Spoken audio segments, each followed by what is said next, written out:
Hey, welcome back, my friend. Or maybe welcome for the very first time. Either way, I'm so glad you are here tonight. Get yourself comfortable, pull that blanket a little tighter, and let me ask you something before we even begin.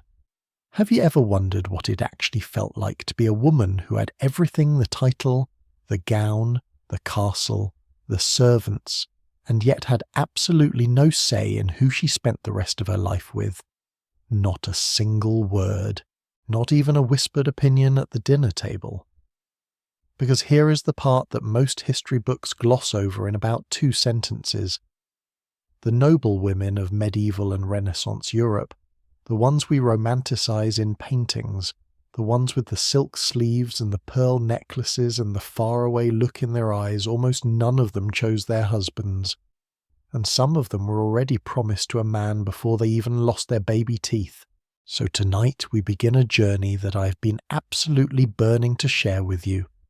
A 12-part series about the hidden love lives of noblewomen, the secret desires, the stolen moments, the letters written in trembling hands and burned before dawn. Because beneath all that silk and gold and political arrangement, these women had hearts. And hearts, as we all know, are terrible at following the rules. Before we go any further, I just want to say if these stories move you, if you find yourself staying up a little later than you planned, because you just have to know what happens next, it would mean the world to me if you took a moment to subscribe to the channel, give this video a like or drop a comment below. Tell me where you are right now. Are you curled up in bed, on the couch with a cup of tea, maybe watching from somewhere across the ocean? I always love knowing who is out there listening in the quiet. And if something I say tonight genuinely touches you, please share it with someone who would appreciate it. Now dim those lights as low as they will go. Let the fan hum a little in the background, and let tonight's story begin. Let us start at the very beginning of the problem, not with a love story, but with a transaction. Because that is exactly what noble marriage was for most of recorded European history, a transaction, sealed with contracts witnessed by lawyers and celebrated with a feast that the bride had very little say in planning, much like the marriage itself. In medieval Europe, among the nobility, a girl's future was considered her family's asset. She was in the most literal and heartbreaking sense of the word a tool of diplomacy. Her body, her fertility, her name, her bloodline, all of it, had a value that could be calculated, negotiated, and transferred. And the transfer happened young. Historians who have studied the marriage records of noble families across England, France, and the Italian city-states have found betrothals being arranged for girls as young as 3 years old. 3. That is not a typo. There is a documented case of a noblewoman who was betrothed before she was old enough to walk steadily across a room. Her future was decided before she could form a complete sentence. Under canon law, the law of the church, the formal age of consent for marriage was 12 for girls and 14 for boys. But betrothal that earlier and binding promise of marriage could happen at any age. And once it happened at or after the age of 7, the age the church called the age of reason, it became extremely difficult for the family to break. The girl had no say. Her opinion was not part of the contract. And the church, while it technically required the verbal consent of both parties for a marriage to be valid, was largely aware that this consent was often given under enormous family pressure or simply assumed. One medieval historian described the process bluntly. The church required consent, yes, but it was the kind of consent you give when your entire family is standing in the room watching you, and the wrong answer could mean disgrace, poverty, or worse. Now let us be fair to the people of this era for just a moment, because they were not monsters. They were operating within a completely different understanding of what marriage was supposed to be. To a noble family in the 12th, 13th or 14th century, marriage was not about happiness. It was about survival, political survival, financial survival, the survival of the family name across generations. When you controlled vast estates and owed military allegiance to a king, every marriage alliance either strengthened or weakened your position. One bad match could unravel everything your grandfather had built. One excellent match could protect your children for 50 years. So love, that unpredictable, inconvenient, completely uncontrollable emotion, was considered not just irrelevant to marriage, but actively dangerous. There is a saying that historians have found repeated in various forms across medieval documents from multiple countries. It is generally considered foolish to marry for love. Not cruel, not unusual, foolish. The way we might today say it is foolish to make a major financial decision based on a feeling you had at 2 a.m. Love was seen as a kind of temporary madness, something that blurred your judgment and made you forget what actually mattered. And for noblewomen, this philosophy was enforced with an iron hand wrapped in a velvet glove. But here is where the story becomes something more than just sad. Because the human heart does not read policy documents, and the women inside these arranged marriages were not simply resigned to their fate. They were clever, they were resourceful, and they found ways. Quiet, careful, sometimes breathtakingly brave ways to have something that resembled a real emotional life. The mechanism they operated within was one of the most elegant and peculiar inventions in the history of Western culture. It was called courtly love. And to understand the hidden love lives of noblewomen, you have to understand what courtly love actually was, not the fairy tale version, but the real version. Because the real version is far more interesting. Courtly love was at its core an elaborate social fiction, a game with very specific rules that everyone understood and almost no one followed literally. It emerged from the courts of southern France in the late 11th century, carried by troubadours, wandering poet-musicians who performed at noble courts, and gave voice to a kind of longing that most people in those rooms felt, but were not allowed to express directly. The rules is eventually codified in a remarkable and deeply strange book called De Amor, written by a cleric named Andreas Capellanus around the year 1180, were extraordinary. True love, the book declared, cannot exist within marriage. Marriage was duty. Marriage was contract. Marriage was property. Love, real love, the kind that made your heart race and your hands tremble, could only exist outside it. The ideal object of a nobleman's romantic devotion was specifically, deliberately a woman who was already married. The more unattainable, the better. The man was supposed to suffer. He was supposed to write poems. He was supposed to pine in dignified agony, while the lady held all the power and decided whether to grant him so much as a glance. Now you might be reading all of this and thinking, wait, this sounds like a system that was designed entirely to keep women as distant, idealized objects, and you would be half right. But here is the twist that most people miss. Within the fiction of courtly love, the noblewoman was not powerless. She was sovereign. She was the judge. She was the one who set the terms. In a world where the law gave her virtually no rights, where her husband legally owned everything she brought into the marriage, where she could not sign contracts or appear in court without his permission, courtly love gave her a territory entirely her own, the territory of his desire. And some of these women used that territory with remarkable skill. Consider what daily life actually looked like for a noblewoman of rank. She lived in a castle or great house surrounded at all times by people. Her ladies-in-waiting were with her from morning to night. Her movements were noted. Her correspondence was likely read. Her husband controlled the household budget, the servants, the gates. Privacy in the modern sense essentially did not exist for her. And yet, and this is what makes the history so fascinating, love found its way in anyway. Through poetry performed at dinner, where a troubadour's verses about a noble lady's eyes were understood by everyone in the room to be directed at one specific pair of eyes. Through tournaments where a knight wore his lady's favour, a ribbon, a glove, a scarf tied to his arm in full view of her husband. Through the formal, structured visits of male guests to the ladies' chambers that were considered socially acceptable as long as the door was open and a chaperone was present, the door was often open. The chaperone was often looking elsewhere, and the conversations that happened in those rooms, the careful layered coded exchanges between a man and a woman who could not say what they meant directly, those conversations were in their own way more intimate than anything the marriage bed had to offer. Margaret Beaufort is a name that many students of English history know.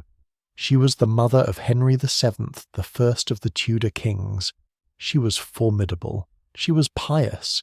She outlived multiple husbands and ended her life as one of the most powerful women in England.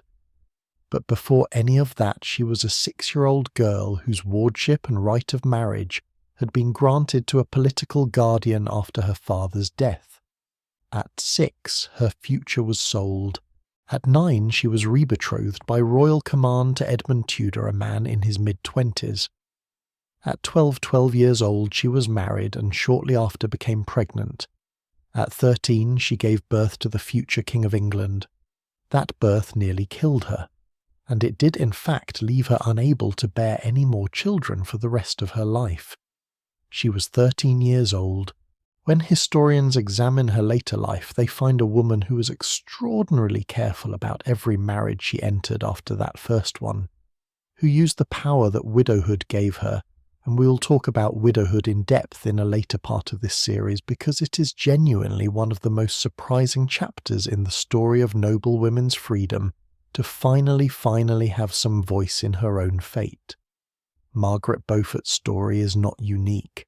It is in its broad outlines the story of hundreds of women whose names we will never know. Girls turned into diplomatic tools before they were old enough to understand what diplomacy was, and yet,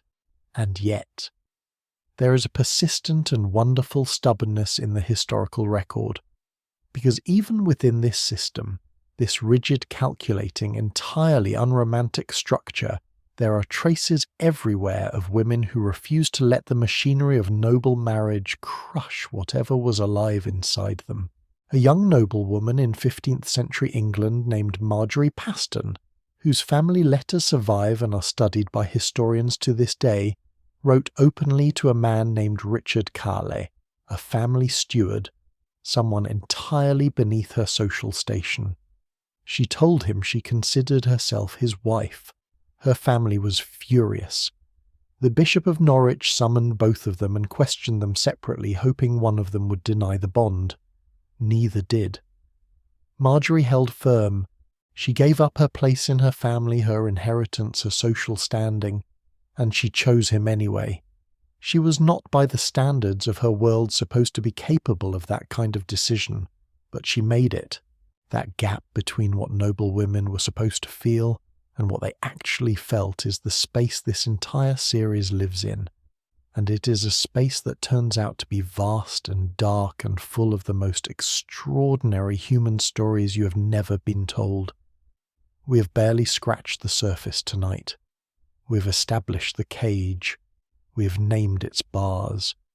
We have caught the first glimpse of the birds inside it who still somehow found ways to sing.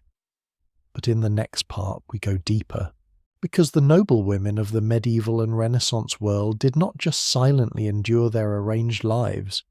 Some of them built entire secret languages, codes hidden in the open desires wrapped in poetry, feelings expressed so elegantly that the husband sitting right across the table never once suspected a thing. And there is one woman, a daughter of a queen and patron of the greatest poets of her age, who essentially sat down and invented the rules for how desire was allowed to exist in polite society. Her name was Marie of Champagne, and what she created at her court is something that still quietly shapes the way we talk about love today. That story is coming up right after this. So you stayed. Good. Because what I am about to tell you is one of the strangest, most quietly radical things that happened in the entire Middle Ages, and almost nobody talks about it at dinner parties. which is a shame because it absolutely deserves a dinner party. Picture this. It is around the year 1185. A woman is sitting at the centre of one of the most glittering courts in all of France. She is the Countess of Champagne. Her name is Marie, and she has just asked her personal chaplain, a clergyman, a man of the church, a man who has taken vows of celibacy, to sit down and write a manual. Not a manual of prayer, not a guide to scripture, a manual of love. Specifically, a manual explaining how desire works, who is allowed to feel it, under what conditions and according to what rules. And the chaplain, a man named Andreas Capellanus, whose name in Latin means simply Andrew the chaplain, did exactly what his mistress asked. The result was a book called De Amore, translated roughly as About Love, and it is one of the most peculiar documents in Western history. Now, before we go any further, I want you to really sit with the strangeness of this for a moment. A chaplain writing a rule book for romance at the request of a noblewoman in a world where the church officially taught that love, passionate, consuming, irrational love, was a form of moral danger, where St. Jerome had declared in the 4th century that a man who loved his own wife too intensely was essentially committing a sin, where the line between desire and damnation was constantly being policed by people in black robes. And yet here is this woman, Marie of Champagne, essentially saying, no, we are going to talk about love openly. We are going to examine it like a science. We're going to write it down. And we're going to do it right here in my court under my protection. That to me is breathtaking, because Marie did not do this accidentally. She did it deliberately. And to understand why, you have to understand who she was. Marie of Champagne was born around the year 1145. Her mother was Eleanor of Aquitaine, the woman we're going to spend an entire dedicated part of this series on, because Eleanor alone could fill 3 episodes and still leave stories on the table. Her father was Louis VII, King of France. But here is the thing about having Eleanor of Aquitaine as your mother. Eleanor was not a woman who accepted the quiet, obedient life that medieval society prescribed for noblewomen. She had already been Queen of France, then Queen of England. She had ridden on crusade. She had divorced one king and married another. She had been imprisoned by her own husband, Henry II of England, for 15 years, not for committing a crime, but simply for being too politically inconvenient. And before any of that, before the imprisonment, before the crusade, before the 2 crowns, Eleanor had run a court of her own at Poitiers that was unlike anything else in Europe. A court where troubadours were welcome, where poetry was currency, where ideas about love and honour and desire were debated with the same seriousness that theologians debated scripture. Marie grew up knowing all of this. She absorbed it. And when she became Countess of Champagne in her own right, she carried it forward. The court Marie presided over in the 1180s was by all historical accounts a genuine intellectual centre. Chrétien de Troyes, the man who effectively invented the Arthurian romance as we know it, who gave us the first full written account of Lancelot and Guinevere, who created the quest for the Holy Grail. As a literary form, Chrétien was Marie's court poet. He wrote in his own preface to his famous romance The Knight of the Cart that the story's theme and its meaning were given to him directly by the Countess of Champagne herself. She did not just support his work, she shaped it, she commissioned it, she told him what the story was about, and what it was about at its core was the most dangerous idea in the medieval world. That love, true love, agonizing, all-consuming love cannot exist within a political marriage, that it lives by its very nature outside the walls. This is the foundational principle of De Amore, and it is worth stating plainly because it sounds so shocking even today. Andreas Capellanus wrote it without any apparent embarrassment in the text that Marie commissioned. Marriage, he declared, is no real excuse for not loving. Let that sentence breathe for a second. Marriage is no excuse for not loving.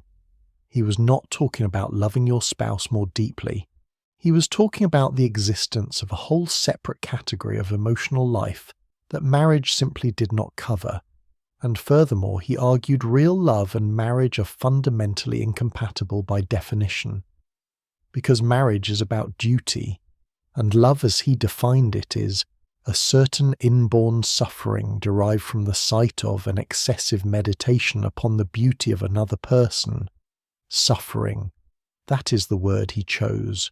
Not joy, not comfort, suffering, and crucially only suffering that is freely chosen, not contractually obligated, qualifies as love. This meant, by the logic of this entire system, that the noblewoman married off at 12 to a man she'd never met, had never experienced love at all. Her husband was her duty. Her love, if she was lucky enough to find it, would arrive in some other form. Now I want to ask you something directly because I genuinely think about this. Does this philosophy sound like a liberation, or does it sound like a very elegant way of keeping women permanently in the role of passive object? Because both readings are completely valid, and scholars have been arguing about exactly this for 800 years. On one hand, courtly love gave noble women a form of social authority they had nowhere else. The 31 rules that Andreas laid out in De Amore placed the woman at the centre of the entire emotional universe. The man was the servant. The man was the one who suffered. The man was the one who had to prove himself worthy. Rule after rule in the text circles back to this dynamic. A true lover considers nothing good except what he thinks will please his beloved. Love can deny nothing to love. Nothing which a lover gets from his beloved is pleasing unless she gives it of her own free will. In a legal world where a noble husband could control his wife's property, restrict her movements, beat her under certain interpretations of the law, and make virtually every decision that affected her life, the court of love was a space where she held all the cards. And Marie did not merely theorize about this, she institutionalized it. Here is the part that genuinely makes my jaw drop every time I think about it. At Marie's court in Champagne, and at similar courts patronized by other noble women across France, there were formal proceedings called the courts of love. Not courts in the romantic, soft candlelight sense. Actual courts, with actual cases, with actual rulings. A man would come forward with a question, or more often a complaint about a matter of love. Maybe he felt that a lady had promised him some small favour, and then withdrawn it. Maybe two men were competing for the same woman's attention, and needed an adjudicator. Maybe the question was abstract and philosophical. Can a man who has been rejected once still legitimately hope for love from the same woman? And the noblewoman presiding, sometimes Marie herself, sometimes Queen Eleanor, sometimes Viscountess Ermengarde of Narbonne, who was one of the most respected judges in the system, would hear the case and deliver a ruling. A formal written ruling. Recorded for posterity. In De Amore, Andreas preserved 21 such rulings, and among them is one that is so extraordinary in its implications that historians still argue about what it really meant. A man came to the court with this case. He'd been deeply in love with a woman who was in love with someone else. She had given him a conditional hope, essentially saying, "If I am ever without my current love, I will consider you." He waited, and then to his astonishment the woman married her lover. He came to the court and said she is now without her old love because he became her husband. The promise should transfer to me. The case went to Queen Eleanor herself, and the Queen ruled in his favour, because she said, citing the precedent already established by Marie of Champagne, love cannot exist between husband and wife. The woman's marriage had effectively terminated her love, therefore the original promise still stood. The ruling was delivered, and written down, and taken seriously.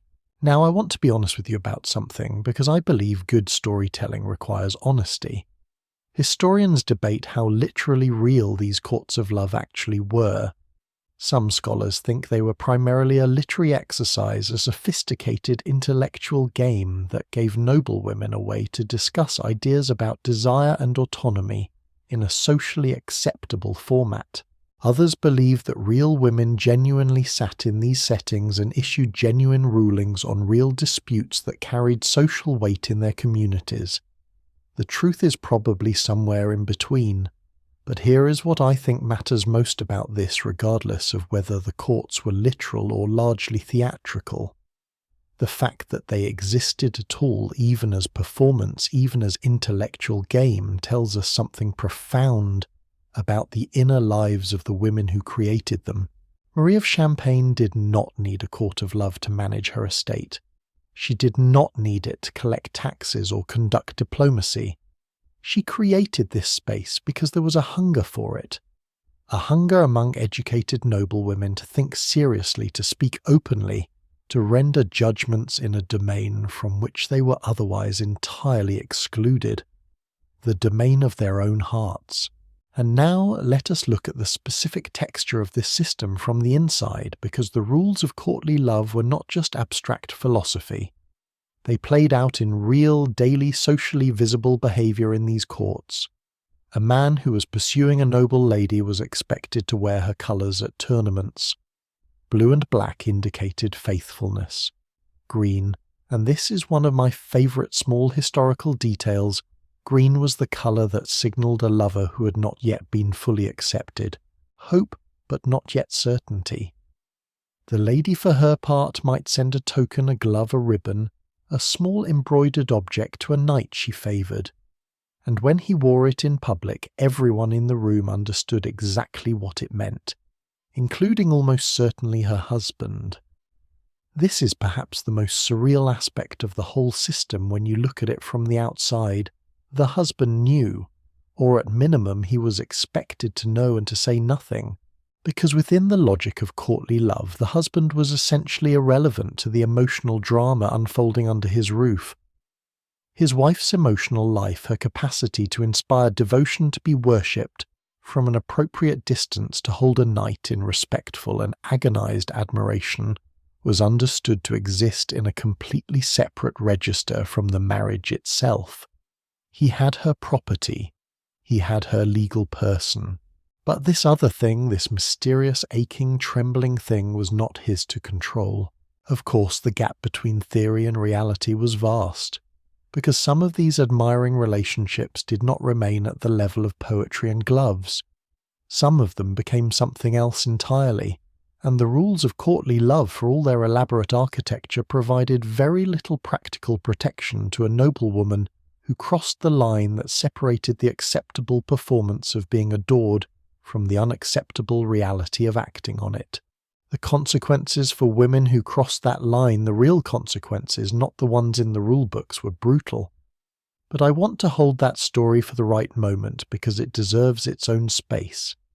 For now, I want to stay just a little longer with Marie herself, because she is not simply a fascinating historical footnote. She is in a very real sense one of the architects of the way Western culture thinks about romantic love. Think about where our modern ideas of love actually come from. The idea that love involves longing and yearning as much as fulfillment. The idea that love is something you feel, not something arranged by someone else.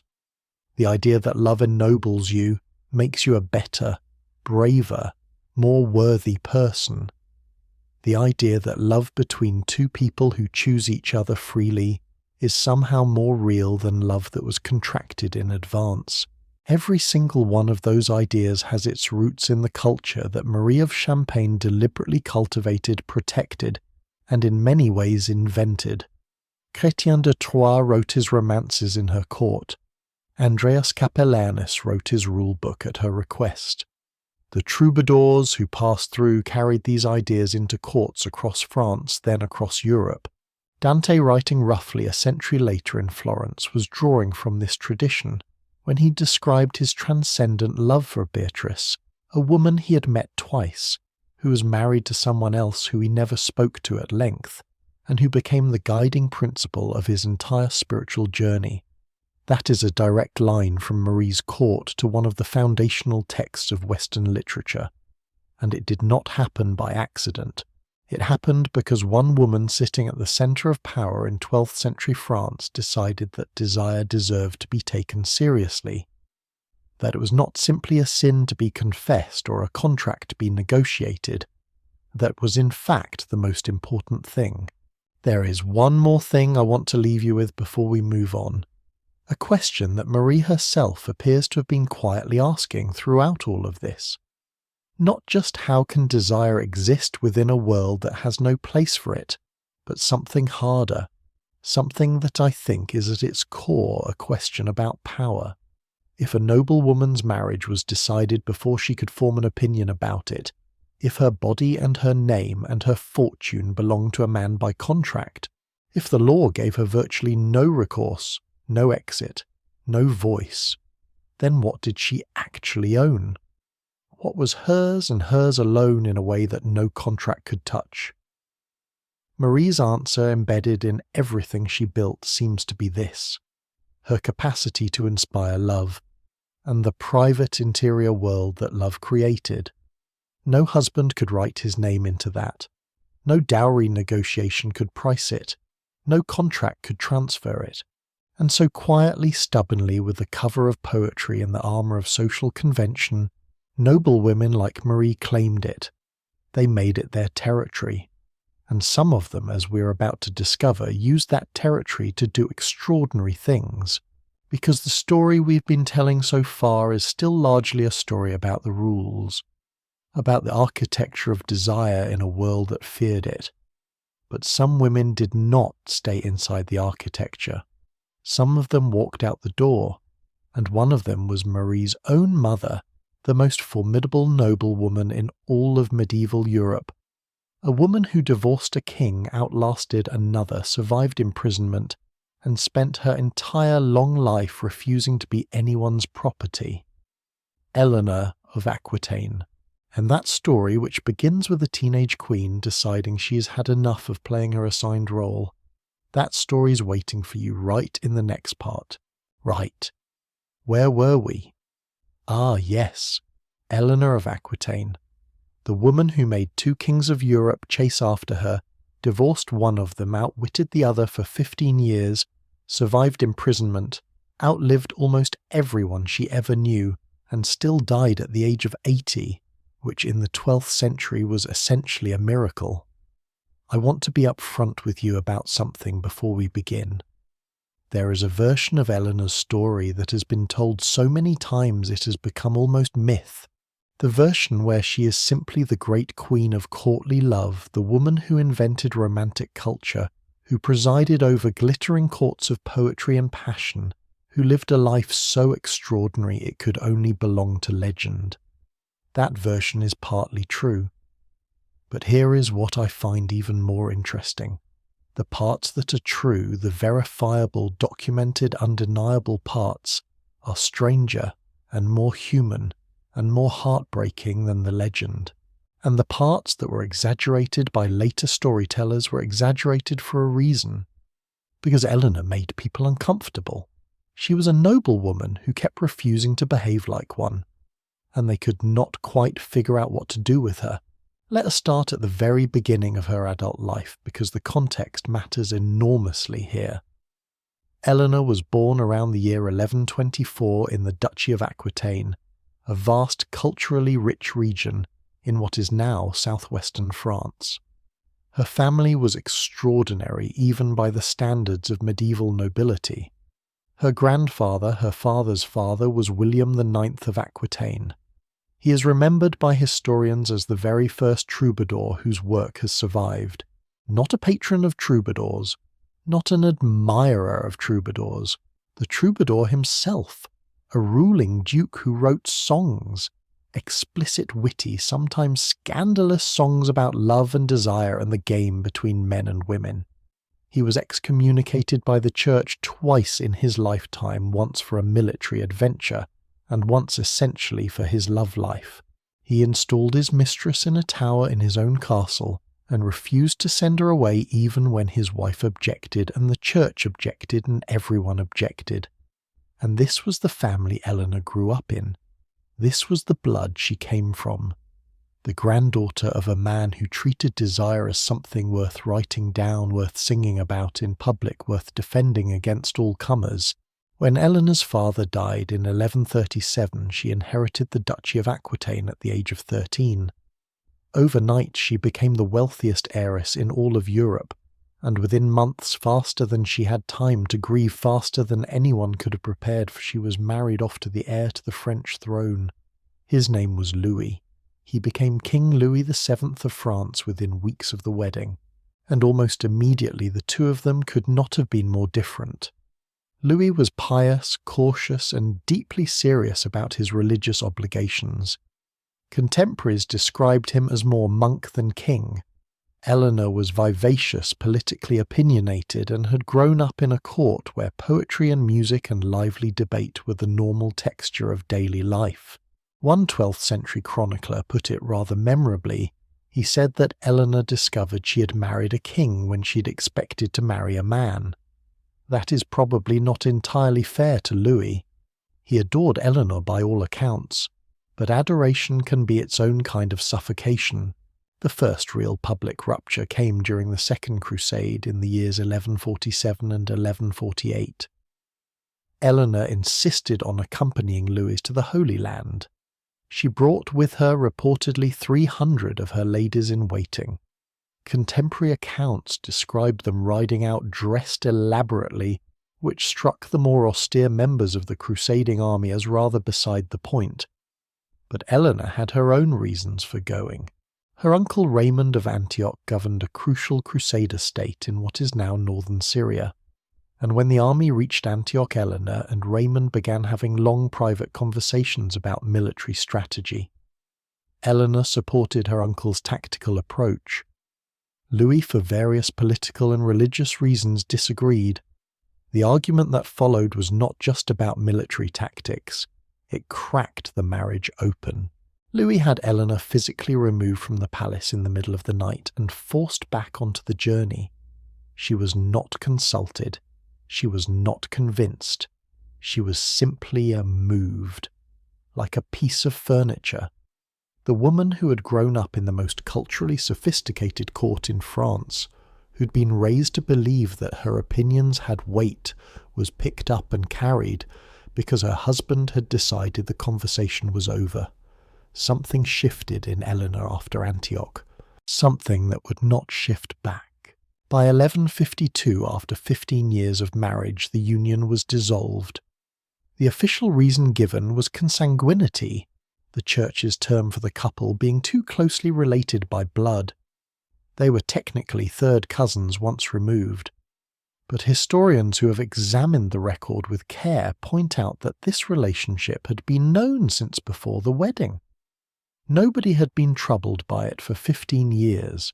The discovery of consanguinity was the medieval equivalent of a legal technicality deployed when both parties desperately wanted out and needed a respectable exit. Louis had 2 daughters with Eleanor. He needed a male heir. The marriage was effectively over in every meaningful sense, and Eleanor, for her part, did not exactly weep inconsolably, because she had at some point during the previous year already arranged her next move. This is the part of the story that I think reveals most clearly who Eleanor actually was. After the annulment, Eleanor left the French court and began the journey back to her own lands. Along the way, this is documented fact, not legend, she narrowly escaped not 1 but 2 separate kidnapping attempts.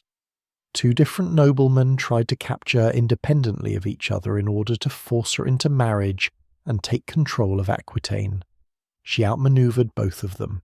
She reached her own capital at Poitiers, barricaded herself safely inside, and then, and this is the part that made contemporaries genuinely dizzy, she sent a message to Henry Plantagenet, Count of Anjou and Duke of Normandy.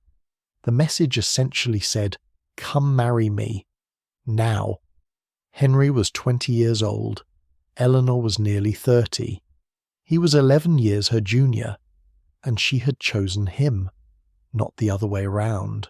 The two of them had apparently been conducting some kind of quiet negotiation during a visit Henry had made to the French court the previous year. Eleanor had assessed him. She had decided. And when the annulment freed her, she moved within 8 weeks. 8 weeks! From the dissolution of one marriage to the beginning of another, not because she'd been traded again like a piece of territory, but because she had decided this was the man she wanted. And in the 12th century, for a woman of her rank, that was an act of breathtaking audacity. Her former husband Louis, when he found out, was furious. He had still nominally been her liege lord, technically responsible for approving her remarriage. Eleanor had not asked for his approval. She had not asked for anyone's. Now here is where I want to stop and ask you something, because I think it is worth reflecting on. When we look at Eleanor's decision to marry Henry, what do we actually see? Was it love? Was it strategy? Was it both? Henry was not simply a younger man Eleanor found attractive, though by all accounts the chemistry between them was, as one historian puts it, explosive. He was also the heir to one of the most politically powerful positions in Europe. He would shortly become King Henry II of England. His lands combined with Eleanor's Aquitaine would create a realm stretching from the Scottish border to the Pyrenees. Together they would found the Plantagenet dynasty. So was Eleanor acting on feeling or calculation? Here is my honest opinion on this for whatever it is worth. I think Eleanor had spent 15 years in a marriage where she was expected to be either the silent partner or the decorative queen, and she had been neither. She had opinions, she acted on them, and she was punished for it. I think when she looked at Henry Young, restless, ambitious, brilliant, and difficult in equal measure, she saw something she recognized. Someone who would not treat her like furniture, someone who would argue back, someone who in the very particular language of her world was genuinely worth the trouble. That in the 12th century was the closest thing to freedom that a noblewoman could reach for. The early years of Eleanor and Henry's marriage were by most accounts genuinely good. She bore him 8 children over roughly a decade. She governed vast territories in his absence. She presided over her own court. She continued to patronize troubadours and poets. One of the most celebrated of these was Bernard de Ventadorn, widely considered the greatest troubadour composer of the 12th century, whose 45 surviving poems include some of the most emotionally precise love lyrics written in the medieval period. Bernard came to Eleanor's court most likely in the early 1150s. The historical record suggests he was deeply devoted to her. His poems reference her multiple times, celebrating her as the finest woman he had ever seen. Whether Eleanor returned any of this devotion in any form beyond the role of gracious patroness, history does not say with certainty. But here is what we do know. Henry noticed, and at some point Henry had Bernard summoned away from Eleanor's court to England, ostensibly on the grounds that his musical expertise was needed there. Whether that explanation satisfied anyone at the time is an open question. Eventually, after Eleanor and Henry separated, Bernard ended his days in a monastery in the south of France. Whether heartbreak contributed to that decision we cannot say, but the poetry he left behind is still read, still performed, still described by musicologists as among the most emotionally searching work of the medieval period. That is what Eleanor inspired in people. Not just obedience, not just political alliance, but art that outlasted everyone involved by 800 years. The marriage to Henry, however, was not destined to remain its early self. Henry was unfaithful, chronically and openly. His affair with a woman known to history as Fair Rosamond Clifford, whose actual name was Rosamond, and whose beauty was apparently celebrated by English poets of the era, became so public that Henry seems to have used it almost as a deliberate provocation. Some historians believe he was hoping Eleanor would request a divorce. She did not. Eleanor did not do what was expected of her. Instead, she did something that in some ways was far more dangerous. She came home to Aquitaine. She gathered her court around her. She surrounded herself with her sons, and in 1173 she helped organize a rebellion against Henry, a rebellion led by her own children. She reportedly provided money and men. Some historians believe she was the primary architect of the whole plan. The rebellion failed. Henry moved swiftly and decisively, and when he caught up with Eleanor, he did not send her back to a comfortable castle. He imprisoned her for 15 years. 15 years. I want you to hold that number for a moment. Not a symbolic confinement, not a comfortable exile, a genuine political imprisonment in a series of royal castles under guard from 1173 until Henry II died in 1189. During those 15 years, Eleanor had no court, no troubadours, no political authority, no freedom of movement. She was 50 years old when it began. She was 67 when it ended. And the question that has fascinated historians for centuries is this: what did she do with those years? We know she was not broken by them. We know that the moment Henry died and her son Richard I came to the throne, Eleanor emerged from captivity and immediately began governing with the efficiency of someone who had been planning her comeback for 15 years. She acted as regent during Richard's absence on crusade. She negotiated an extraordinary ransom when Richard was captured on the way home. She outlived Richard. She outlived most of her children. She lived extraordinarily to the age of 80. She died in 1204, one of the last surviving witnesses to an entire century of medieval European history. But here is the thing about Eleanor's love life that I think gets lost in the grand sweep of the political narrative. Eleanor of Aquitaine was not simply a political operator who happened to navigate 2 marriages with impressive strategic skill. She was a woman who, in a world that gave noblewomen almost no agency over their emotional lives, managed twice to shape her own story in ways that were genuinely unprecedented.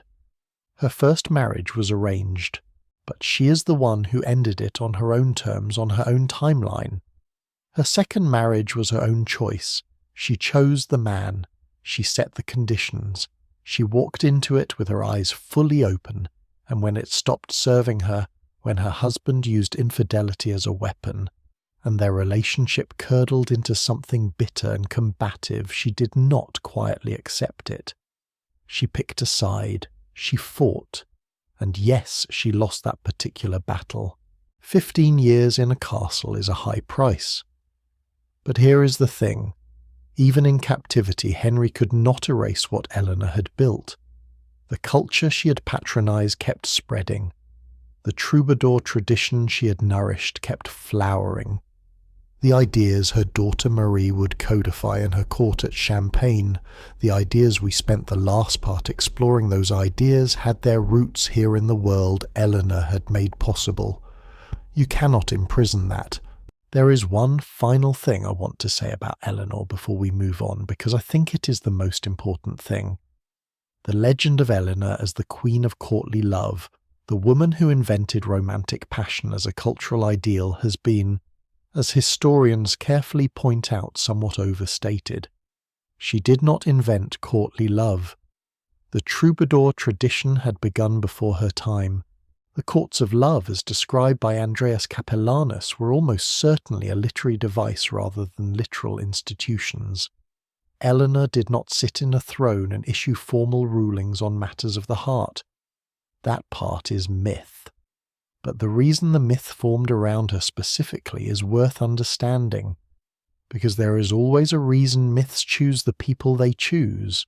The legend formed around Eleanor because she was the most visible example in her entire century of a noblewoman who treated her own emotional and intellectual life as something real, as something that mattered, as something worth fighting for even when the fighting had catastrophic consequences. The medieval world did not quite know what to do with that, so it turned her into a symbol, gave her a throne of love to sit on. made her the queen of desire, and in doing so perhaps without intending to preserve something true. The hunger that Eleanor of Aquitaine felt for a life that was genuinely hers, for emotional experience that was not simply contractual for someone to see her whole, rather than just her title, that hunger was real. It is documented in her choices, in her rebellions, in the art that formed around her like a halo. And now we arrive at the darker side of all this. Because everything we have discussed so far, the architecture of courtly love, the philosophy of desire, the extraordinary exceptions like Eleanor, all of it existed within a world that had terrible punishments waiting for women who stepped too far outside the lines. Not Eleanor's kind of rebellion. Something quieter, something more intimate. What happened to the noblewoman who did not simply inspire admiration from a distance but actually acted on it? What happened when the game became real? The answers to those questions are some of the most chilling and most poignant moments in this entire series, and they are waiting for you in the next part. The game as we have been describing it had rules, elaborate, carefully constructed rules. The courtly love system gave noblewomen a territory of their own, the territory of the admiring gaze, the knight's devotion, the poet's longing. The confessional gave them a space of genuine privacy. The letter, as we will explore in the next part of this series, gave them a tool. But tools can be used as weapons against the person who holds them. And rules in the medieval world had a way of applying very differently depending on who had broken them. Tonight we're going to stand in the place we've been circling around since the very beginning, the place where the game became real, where the secret was no longer a secret, and where the world that had constructed all those careful fictions about love and desire turned around and showed you exactly what it thought of the reality underneath them. Let us start not with a queen, but with 3 princesses of France. Because their story, which unfolded in the year 1314, and which shocked Europe so completely that historians still refer to it simply as the Tour de Nesle affair, tells you everything you need to know about the gap between what the game promised and what it actually delivered. The 3 women were Margaret of Burgundy, Blanche of Burgundy, and Joan of Burgundy. They were the daughters-in-law of King Philip IV of France, that is, they had each married one of his sons. They were young, well-educated, and living at the most glittering court in Europe, and at some point in a sequence of events that later chroniclers described with considerable graphic detail, it emerged that Margaret and Blanche had been conducting affairs with 2 brothers, knights named Gautier and Philippe d'Aunay. The person who noticed was Isabella of France, the English queen-daughter of Philip IV, who was visiting from England and observed something in the behaviour of her sisters-in-law that struck her as irregular. She reported what she had seen to her father. Philip IV investigated, and within a very short time the full weight of the French royal household descended on everyone involved. The 2 knights were arrested. They were interrogated. They were tortured, they confessed, and then they were executed in a manner that medieval chroniclers describe in terms so graphic that I will not reproduce them here except to note that it was specifically designed to be public prolonged and unmistakably connected to the nature of what they had done. Margaret and Blanche were tried before the Paris Parlement. They were found guilty of adultery, their heads were shaved, they were sentenced to life imprisonment. Blanche ended her days in a convent. Margaret, who was actually the wife of the eldest prince and therefore the future Queen of France, died in her underground cell at Château Gaillard in 1315, under circumstances that most historians describe as suspicious. Her husband Louis became king shortly after her death. He was remarried 5 days later. Joan III's sister-in-law, the one who had known about the affairs but not participated in them, was placed under house arrest. Her case was eventually considered not proven. She survived. She even became Queen of France herself through her husband Philip's eventual succession. but the distinction between her fate and her sister's fate is instructive. Knowing about it, house arrest, uncertainty, eventually survival. Doing it life imprisonment, death in a cell. The punishment was not just for the act. It was for the threat to something the medieval world considered fundamental. The certainty of paternity, the clarity of inheritance, the legal and political architecture that depended absolutely on a noblewoman's private life conforming to the public contract she had entered. There is a phrase that appears in various medieval legal texts when discussing this double standard. The law, they explained, was more concerned with women committing adultery than with their husbands pursuing servants, peasants, and other women. Thomas Aquinas had written about this in the 13th century not with discomfort, but with what appears to be genuine intellectual comfort. The reason given was always the same. If a noblewoman had a child by a man who was not her husband, the inheritance, the land, the title, the carefully negotiated treaty that had brought these two families together could pass to a child who did not legitimately belong to the family. The entire system of property transmission, the entire legal architecture of the medieval noble world depended on female sexual exclusivity in a way that had no equivalent requirement for men. A man's infidelities were embarrassing, a woman's were a threat to property, and in a world organized around property this made them something closer to treason. Now let me say something directly here. When you look at that logic from the outside, it is clear what it actually was. It was a justification, a sophisticated legal and philosophical justification for a system that had always at its core been about control. The control of women's bodies, the control of female sexuality, not because inheritance was actually threatened in every case, but because the perception that it might be threatened at any time was enough to justify the entire apparatus of surveillance and punishment. The monitored movements, the chaperoned visits, the ladies-in-waiting who were officially companions but functionally observers, the confessors whose loyalty was formally to God but practically to the household that paid for the church's upkeep, and yes, the rules of courtly love themselves, which sound, when you look at them this way, less like a liberation for noblewomen and rather more like an elaborate licensed outlet for male desire. A system that allowed men to admire women they were not married to, while women who actually acted on their own desire faced Margaret of Burgundy's end. The irony cuts deeply when you sit with it. Marie of Champagne built her courts of love. She commissioned the rules. She created a cultural space in which female emotional sovereignty was for the first and perhaps only time in medieval society formally acknowledged. And yet the system she helped create had no real power to protect a woman from the consequences of that same sovereignty being noticed by the wrong person at the wrong moment. The rules of courtly love were in the end rules of performance. What mattered was not feeling. It was not even acting. It was being caught. Jane Shore is a name that most people who study Tudor history know. She was the mistress of Edward IV, the king whose marriage to Elizabeth Woodville we explored in the previous part of this series. She was not a noblewoman by birth, she was the wife of a London goldsmith. But she moved in the higher circles of the court for years. She was said to be warm, generous, and genuinely beloved. Contemporary accounts describe her using her influence with Edward not to accumulate wealth, but to intercede on behalf of people who had fallen into difficulty.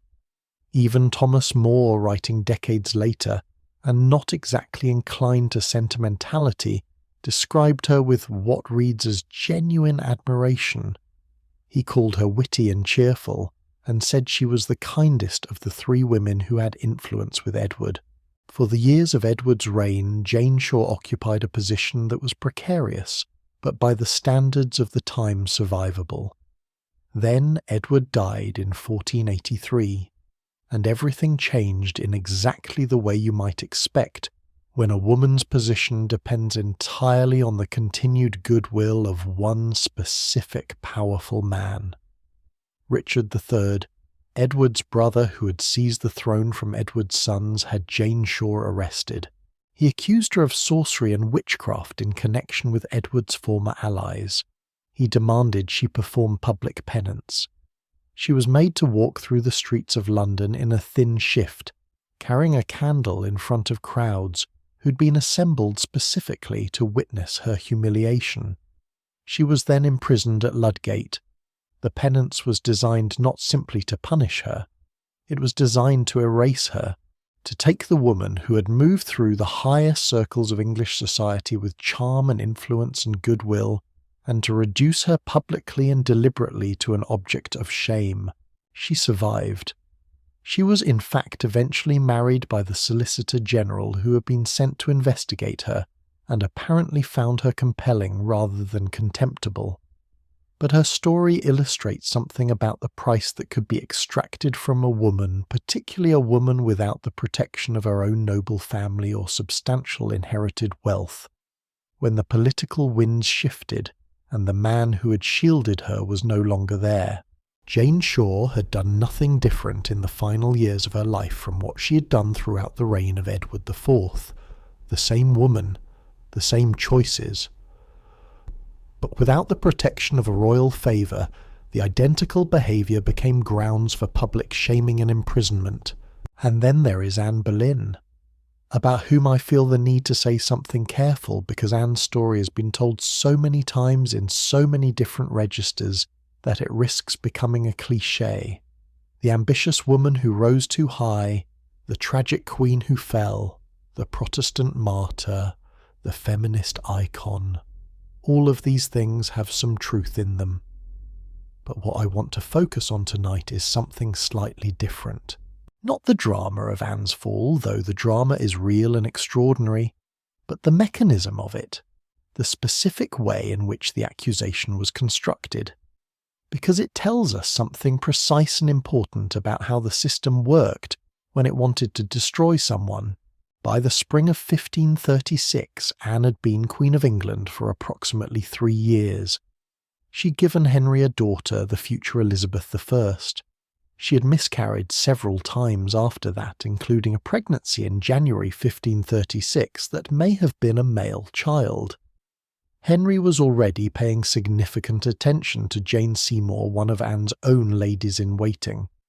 Thomas Cromwell, Henry's chief minister, had fallen out with Anne over foreign policy, and the coalition of people who wanted Anne gone was growing. The method Cromwell chose was adultery. Not because there was evidence of adultery, not because anyone who was close to Anne genuinely believed the charges, but because adultery, especially adultery by a queen, could be prosecuted as high treason. It was the sharpest weapon available, and it could be aimed at her with nothing more than accusations extracted under pressure from vulnerable people who had reason to agree with whatever they were being told to agree with. The indictments issued against Anne listed specific dates and places for alleged acts of adultery with specific men: Henry Norris, Francis Weston, William Brereton, Mark Smeaton, a musician, and George Boleyn, her own brother. The incest charge was specifically added because it amplified the horror of the accusation. It connected Anne's miscarried male child to the suggestion that it might have been the product of something unspeakable, and ensured that even people who might have doubted the adultery charges would struggle to extend sympathy in the face of something this extreme. Mark Smeaton, who was of lower social status than the others, and therefore more vulnerable to direct coercion, confessed, possibly under torture. He was the only one who did.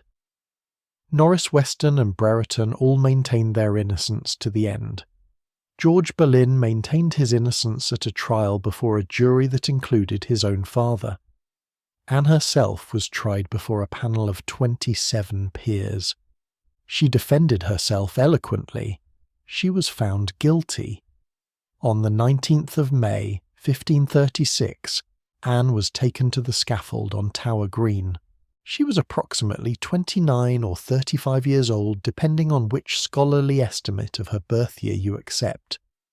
Her final reported words included the line, "I heard say the executioner was very good, and I have but a little neck."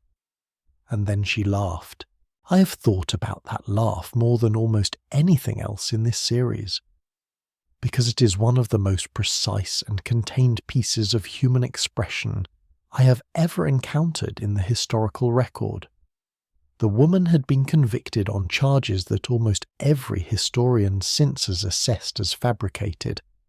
She was about to be executed for a crime she almost certainly did not commit, and she made a joke, not out of levity, not out of madness, out of the most controlled and deliberate insistence on remaining herself, remaining the person she'd always been, the woman who was sharp and witty, and absolutely refused to let the people who hated her see her break in the last moment before the very last thing. The executioner was very good, and she had a little neck, and she laughed. What the Tour de Nesle affair and Jane Shaw's penance and Anne Boleyn's scaffold all have in common is not the specific facts of what each woman did or did not do. It is what the responses to them reveal about the system. When the system felt threatened, when the carefully managed performance of female emotional life that courtly love required began to look like it might shade into something real, the response was not measured. It was not proportionate. It was total. Shaved heads and underground cells for the daughters-in-law of a French king. A public walk through London streets in a shift for a woman who had done nothing more than be beloved. An execution for a queen who had given England its next great monarch and was now inconvenient. The message was not subtle. It was not intended to be subtle. It was intended to be heard by every woman who might be considering what the limits actually were. But here is what I also want you to notice.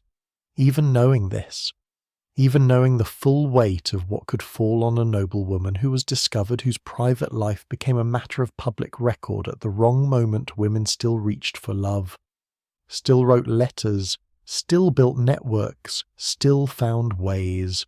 Because the alternative, the life fully enclosed within the official story, the marriage that was only a property contract, the emotional world that was only performance, was for many of them its own kind of unbearable. And so the letters were written and burned, or saved by accident when someone forgot to throw them on the fire, and that is exactly where we are headed next. Because the most intimate traces of these hidden love lives do not exist in the legal records or the chronicles or the indictments. They exist in the documents that were never supposed to survive, the private words written in trembling handwriting sent with the full knowledge of what it would mean to be discovered, and sometimes kept. There is something about a letter written in trembling handwriting that stops you in your tracks.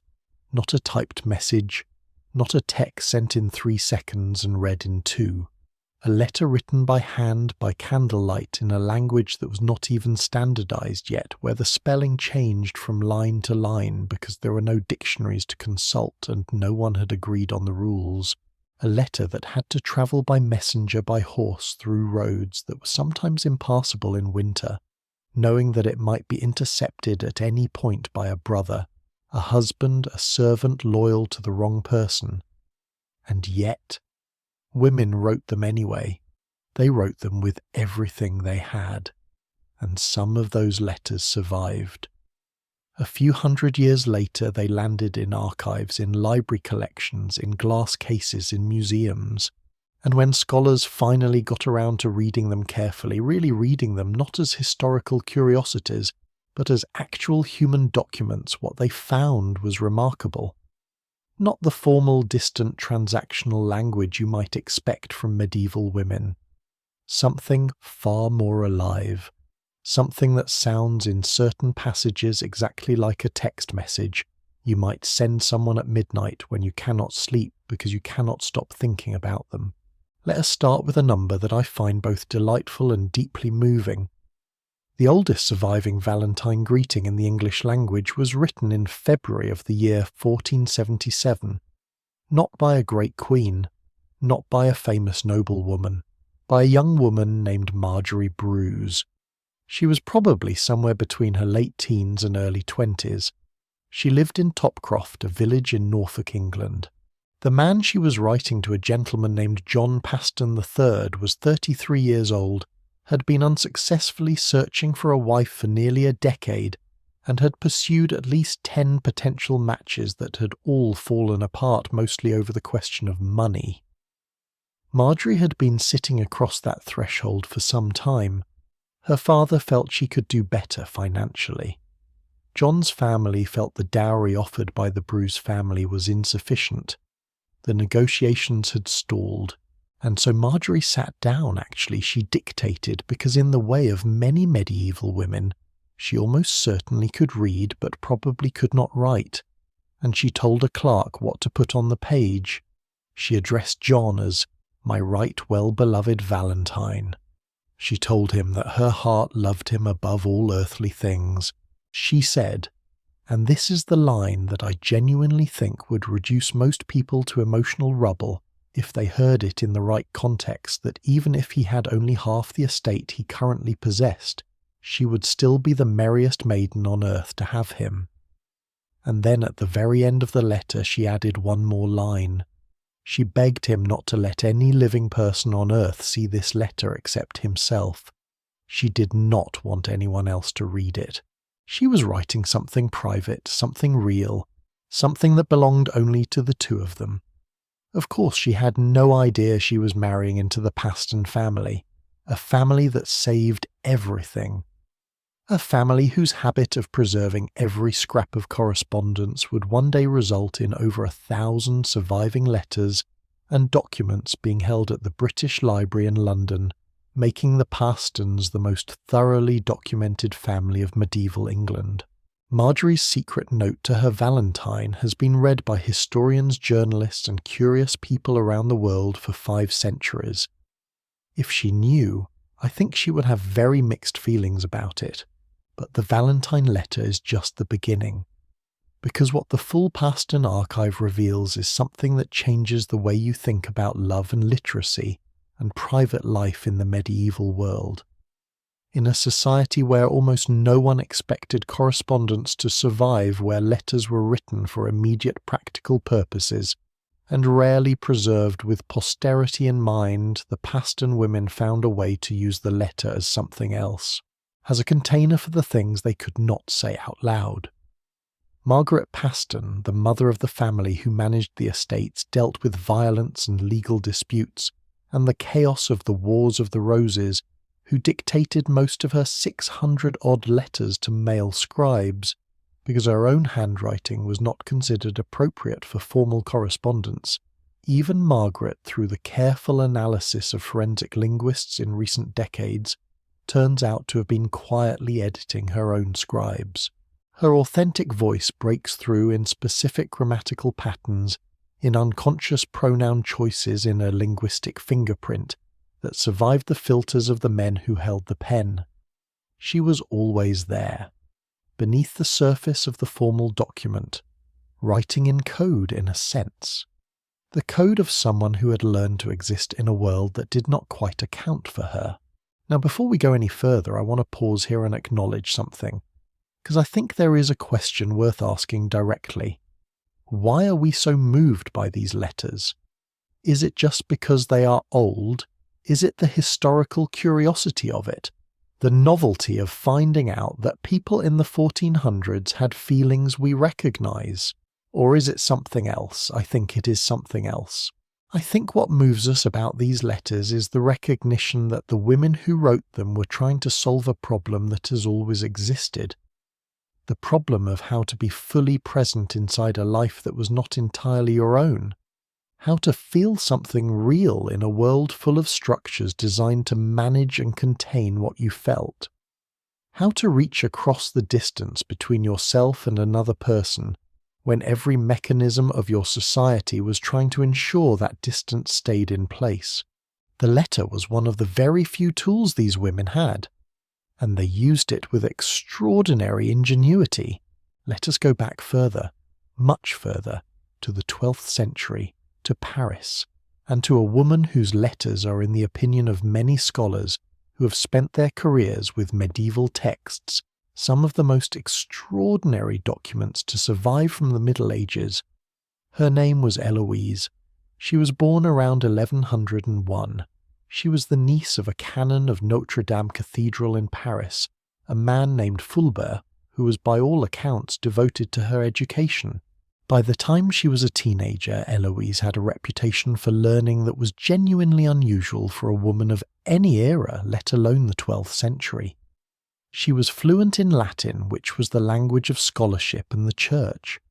She could read Greek and some Hebrew. She engaged with philosophy and theology at a level that would have been remarkable in any student, male or female. And this extraordinary intellectual reputation is what brought Peter Abelard to her uncle's door.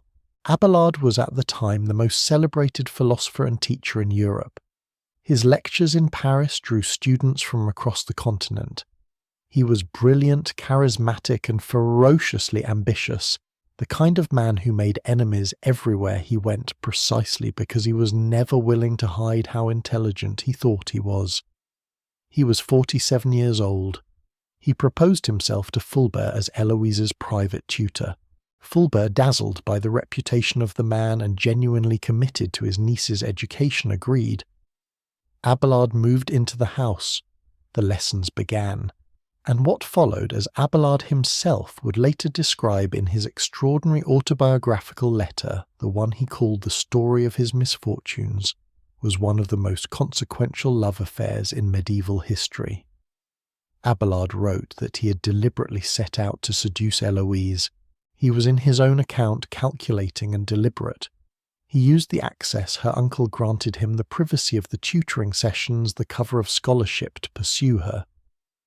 But Heloise's own letters tell a different story, or rather a more complicated story.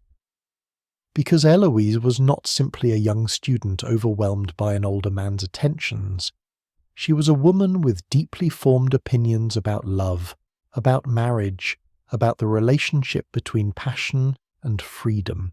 And in the letters she wrote to Abelard decades later, letters that scholars have analysed, intensely debated, furiously, and generally concluded are authentically hers, she expressed those opinions with a clarity that is almost shocking even now. Heloise did not want to marry Abelard. Not because she did not love him. She says clearly and without apparent self-pity that she loved him above everything. She wanted to stay his lover, not his wife. She believed, and she argues this position, with impressive philosophical rigour, that marriage would inevitably diminish what existed between them, that the bonds of obligation and property and domestic duty would transform something free and chosen into something contractual and resentful. She writes in a line that one scholar described as perhaps the most startling statement about marriage written by a woman in the entire medieval period, that it was dearer and more honourable to her to be called his beloved than to be called the empress of the world. She preferred openly and deliberately to exist outside the institution, because the institution in her understanding was the enemy of what she felt. Does that sound familiar to you? Think about it for a moment. A woman in the year 1116 living in Paris coming to the conclusion that formal commitment and true emotional freedom might not be compatible. That love freely given is different from love legally obligated. That the name wife might carry with it a weight that would crush the thing it was supposed to protect. This was not a thought born in a feminist philosophy seminar in the 20th century. This was a thought worked out by a woman who was about to have it tested in the most brutal possible way. The relationship was discovered. Heloise became pregnant. Abelard took her to Brittany, where she gave birth to a son she named Astrolabe. To appease Eloise's outraged uncle, Abelard agreed to a secret marriage. Fulbert, not satisfied, arranged for a group of men to break into Abelard's room one night. and there in the dark they carried out an act of revenge that ended Abelard's career and altered both their lives irrevocably. Abelard was castrated. He entered a monastery. He persuaded, and the historical record here is genuinely uncomfortable because persuaded is doing a lot of work. He persuaded Eloise to enter a convent. She was approximately 20 years old. She would remain in religious life for the rest of her days, eventually becoming the respected and influential abbess of the Paraclete. She would live to the age of approximately 63, and throughout all of those decades, the love she'd described in her letters, the love she had argued was better than marriage, freer than contract worth more than an empire that love did not go away. The letters between Abelard and Heloise that survive from their later lives, written when she was a nun and he a monk, are startling documents. Abelard in his letters to her seems to have made a conscious effort to redirect what had existed between them into purely spiritual terms. He wrote to her as a brother in religion, as a philosophical guide. He counselled her soul. He declined systematically to engage with her as the woman who had loved him, and Eloise in her replies refused to pretend. She told him directly, "You have not answered my letters with the warmth they deserved." She described with a candour that must have been nearly impossible in the context of a 12th century convent, that even in the middle of the Mass, even at the altar, her mind returned to him. Not to the idea of him, not to a spiritual abstraction, to him, to the specific weight of a specific person she had loved and lost and could not stop loving. She described her own heart as a divided country where God and this human love were in permanent and unresolved conflict. She did not claim to have conquered the conflict. She did not claim to be a perfect nun. She wrote the truth, and she sent it, knowing it would be read, knowing that Abelard himself, who was trying so hard to forget, would sit with her words. In a world where women's private feelings were supposed to be invisible, Heloise made hers permanent. She wrote them into Latin, the language of scholarship and the church and eternity, and she sent them across the distance between a monastery in Brittany and a convent in Champagne, and they survived. 800 years later, they are still available to read. Petrarch owned a copy of them in the 14th century and filled the margins with his own notes. Chaucer drew on Eloise's ideas for the Wife of Bath. Jean de Meun translated and quoted her in the Roman de la Rose. She influenced Rousseau. She influenced Voltaire. She's a name in the history of Western literature that should be as familiar as any of those, and she's not nearly famous enough. Now I want to bring us back to a specific question about what the act of writing itself meant for these women, because there is a layer here that I think is easy to overlook. In the medieval world, and indeed well into the early modern period, most women of the noble class could read. Far fewer could write. Writing, particularly in the formal sense of composing a document that might carry legal weight or social significance, was considered a masculine skill. When Marjorie Bruce dictated her Valentine to a clerk, she was operating within a completely normal convention of her world.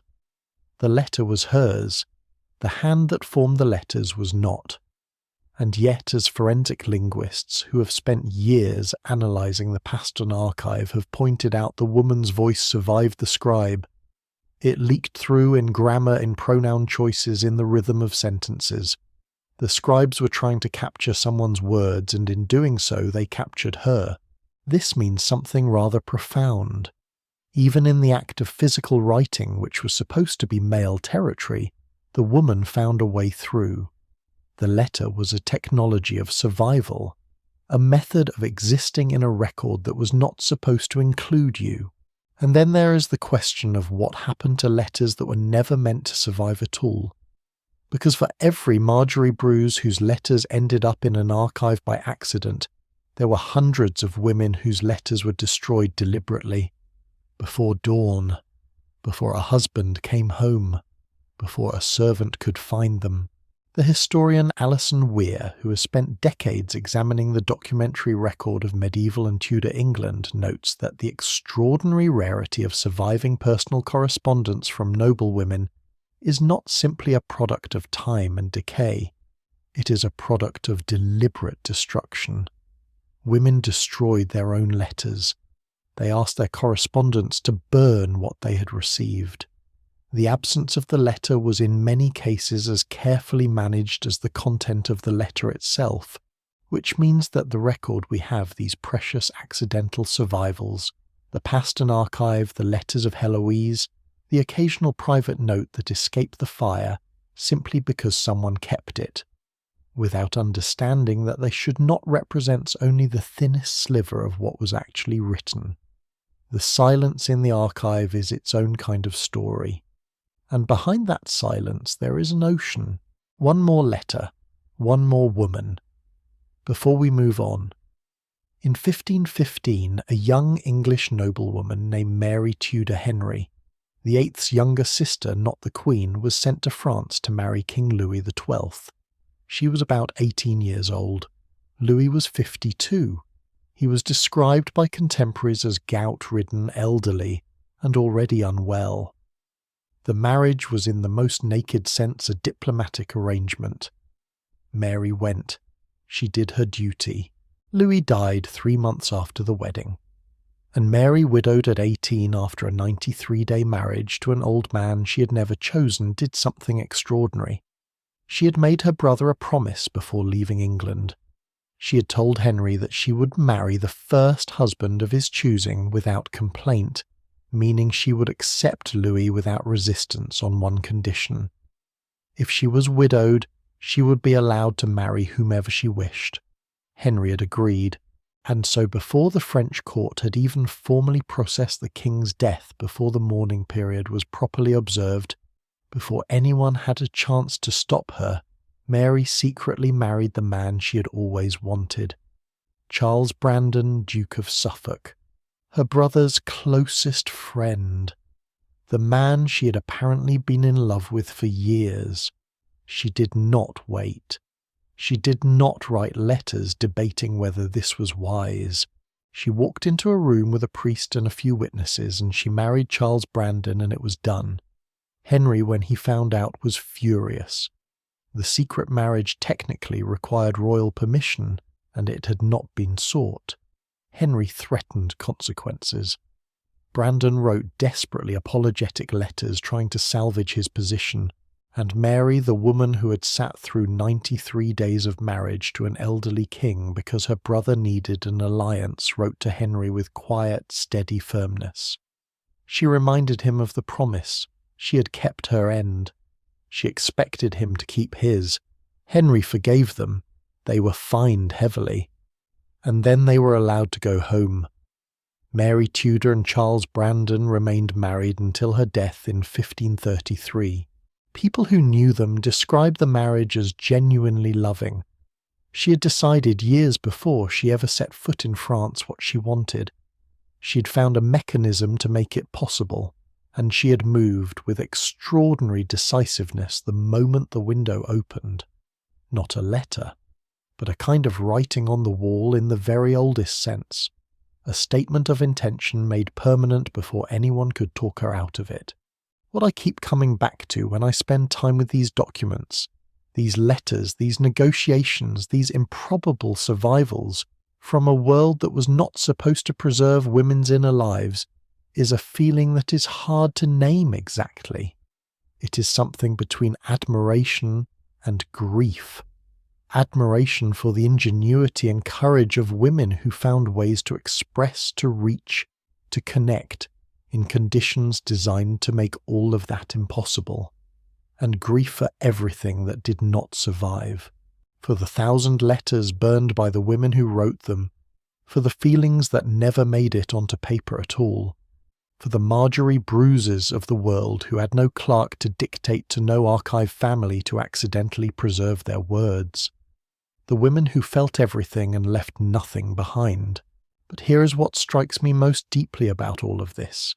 In every case we've looked at tonight, Marjorie Bruce writing to her, Valentine Heloise, writing with raw honesty from inside a convent, Mary Tudor executing a plan years in the making. What drives the letter is the same thing. The need to be known, not just observed, not just recorded in a property document or a marriage contract or a church register, known as a person with desires and thoughts and a specific, irreplaceable inner life. These women wrote because writing was the closest thing available to that kind of being seen, and some of them, against all the odds of their world, achieved it. But the letter, as we have established, needed someone to carry it. And that carrier, the person who walked between the writer and the recipient, who held the secret, who knew what the words said and chose to deliver them anyway, that person had a power of their own. Because no letter in this world travelled alone. Every secret correspondence depended on a network.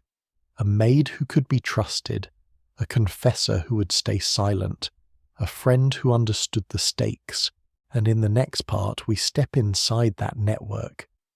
We meet the invisible people who kept the secrets of the noblewomen they served the lady-in-waiting, who memorized messages that could never be written down, the loyal maid who carried letters sewn into hems of cloaks, the confessor who heard everything and was sworn by the laws of God to say nothing. Their stories are some of the most quietly dramatic in this entire series, and they are just ahead. Think about every secret you have ever kept for someone you loved. Not a small thing, not "I'll cover for you being 5 minutes late." A real secret, the kind that if it got out would change everything, the kind that sat in your chest every morning when you woke up and that you carried through every conversation where you had to smile and look ordinary while knowing what you knew. Now imagine keeping that secret in a world where the person who wanted to know it had the legal authority to imprison you, torture you, or execute you for your silence. That was the daily reality of the women who surrounded the noblewomen of medieval and Tudor Europe. The lady-in-waiting, the maid who slept in the anteroom, the confessor who sat on the other side of a wooden screen and heard everything. These were the people who kept the inner lives of noble women alive, and their stories, usually buried in footnotes in interrogation records in the margins of other people's biographies, are some of the most quietly extraordinary in all of history. Let us start with a woman whose loyalty was so absolute, so dangerously persistent, that it reads today almost like something out of a novel. Her name was Maria de Salinas. She was born around 1490 in Spain, into a family with deep connections to the Castilian royal household. In the year 1501, she arrived in England as part of the household of a 15-year-old Spanish princess named Catherine of Aragon, who had come to marry the heir to the English throne. Maria was young. She was in a foreign country with a language she barely spoke and customs she did not know. And from that very first crossing, which by historical accounts involved genuinely terrifying storms that scattered the fleet and left the passengers fearing for their lives, she made a choice that would define the next 35 years of her life. She chose Catherine, not the crown Catherine represented, not the political advantage of being close to a queen, Catherine herself. For 3.5 decades, Maria de Salinas watched everything. She was there when Catherine married Henry VIII in 1509. She was there through the years of pregnancies and losses, the babies born too still, too soon, too fragile, watching her mistress endure grief after grief, while maintaining the composed public face that a queen was expected to wear. She was there when Henry began to grow distant, then cold, then hostile. She was there when the lawyers arrived and the theologians argued, and the annulment proceedings began their long, grinding, humiliating course. And when Henry finally, in 1532, ordered Maria formally removed from Catherine's household and forbidden from any communication with her former mistress, when the king essentially told her that 30 years of loyalty was now inconvenient to him, Maria did something interesting. She waited. She did not disappear. She did not realign herself with Anne Boleyn's faction, as many more pragmatic women at court did. She simply waited, and she kept writing to Thomas Cromwell Henry's chief minister, asking politely, formally, persistently for permission to visit her friend. The permission kept being refused, she kept asking. By December of 1535, Catherine was seriously ill at Kimbolton Castle. The word reached Maria in London. She wrote to Cromwell again. The letter she sent has survived in the historical record, and it is worth paying attention to because it reveals something about the kind of woman she was. She did not rage at the injustice. She did not accuse Henry of cruelty. She simply said, "I heard that my mistress is very sore sick again. I pray you remember me, for you promised to help me get permission to see her before God sends for her. There is no other likelihood." That last sentence, "there is no other likelihood," is the sentence of a woman who understood exactly what was happening and was trying to hold herself together enough to be useful. The permission was refused again, so Maria de Salinas, who was somewhere in her mid to late 40s, which in Tudor terms was genuinely elderly, got on her horse and rode 60 miles through freezing winter darkness toward Kimbolton Castle, alone, without a licence from the king, in weather that made the roads nearly impassable, and at some point during that night ride she was thrown from her horse. She got back on and kept going. When she arrived at Kimbolton on the evening of New Year's Day, 1536, muddy and bruised and clearly having had an accident, she used that accident. She told the castle steward, Sir Edmund Bedingfield, that she'd been injured on the road and physically could not travel any further. She needed shelter. It was the dead of winter. What was the man supposed to do? He let her in. And once she was inside, she found her way to Catherine's chamber. What happened in those final days between Maria de Salinas and Catherine of Aragon is one of the most quietly devastating things I know of in Tudor history. They talked for hours, in Spanish, their own language, the language of their childhood, of the country they had both left behind in 1501 on a boat in a storm. Catherine had not spoken that language freely in years. She'd been the Queen of England for so long. She'd been confined, isolated, legally stripped of her title and her household, and her daughter's visits. But for those final days she lay in her room and talked to her oldest friend in the language of her own heart. And on January the 7th, 1536, Catherine of Aragon died in Maria's arms. I find it almost impossible to write about this without feeling something, and I do not think that is weakness. I think that is the appropriate response to a story about what it actually means to show up for someone. Maria de Salinas defied a king. She risked imprisonment. She rode through the night with bruises from a fall. She lied her way past a steward, and she did all of it so that a woman she'd known since they were both teenagers would not die alone in a foreign country without a single face that loved her. That is loyalty. Not the courtly decorated ceremonial kind. The kind that gets on a horse at midnight in January. But not every woman who stood close to a noblewoman's secrets did so out of love. And this is where the history becomes genuinely complicated, and in some ways genuinely heartbreaking. Her name was Jane Boleyn. She is known to history mostly as Lady Rochford, the widow of George Boleyn, the brother of Anne Boleyn, Henry VIII's second queen. Jane Boleyn served in the households of 5 of Henry's 6 wives. She survived Anne Boleyn. She survived Jane Seymour. She survived the brief disaster of Anne of Cleves. She had by any measure a remarkable record of institutional survival in one of the most dangerous courts in Europe. And then she met Catherine Howard. Catherine Howard was young, achingly, catastrophically young. She was probably somewhere between 16 and 19 when Henry VIII married her in 1540, making her the 5th in his series of increasingly desperate attempts to find uncomplicated happiness. Henry was nearly 50. He had a leg wound that had never properly healed and that caused him constant pain. He was by this point enormous, difficult, and prone to sudden, violent reversals of affection.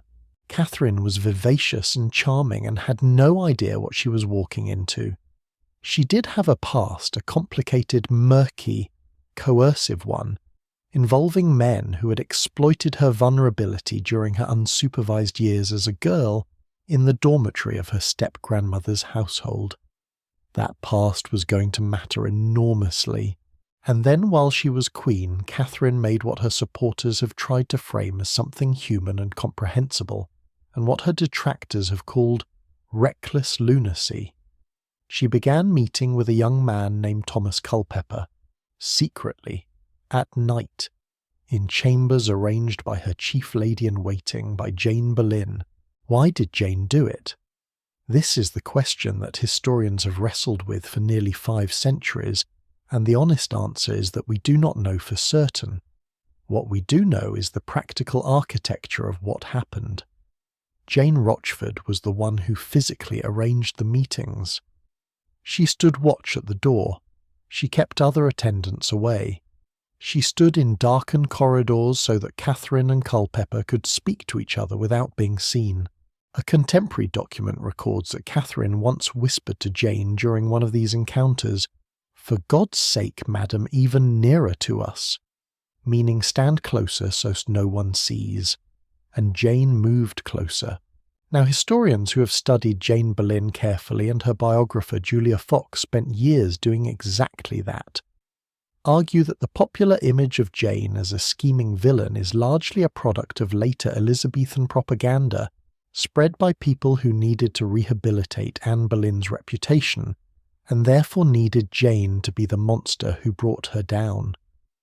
What Fox's research suggests is something more complicated and far sadder. Jane Boleyn was a woman who had spent 15 years watching the game of Tudor court politics devour everyone close to her. Her husband, her sister-in-law, multiple queens.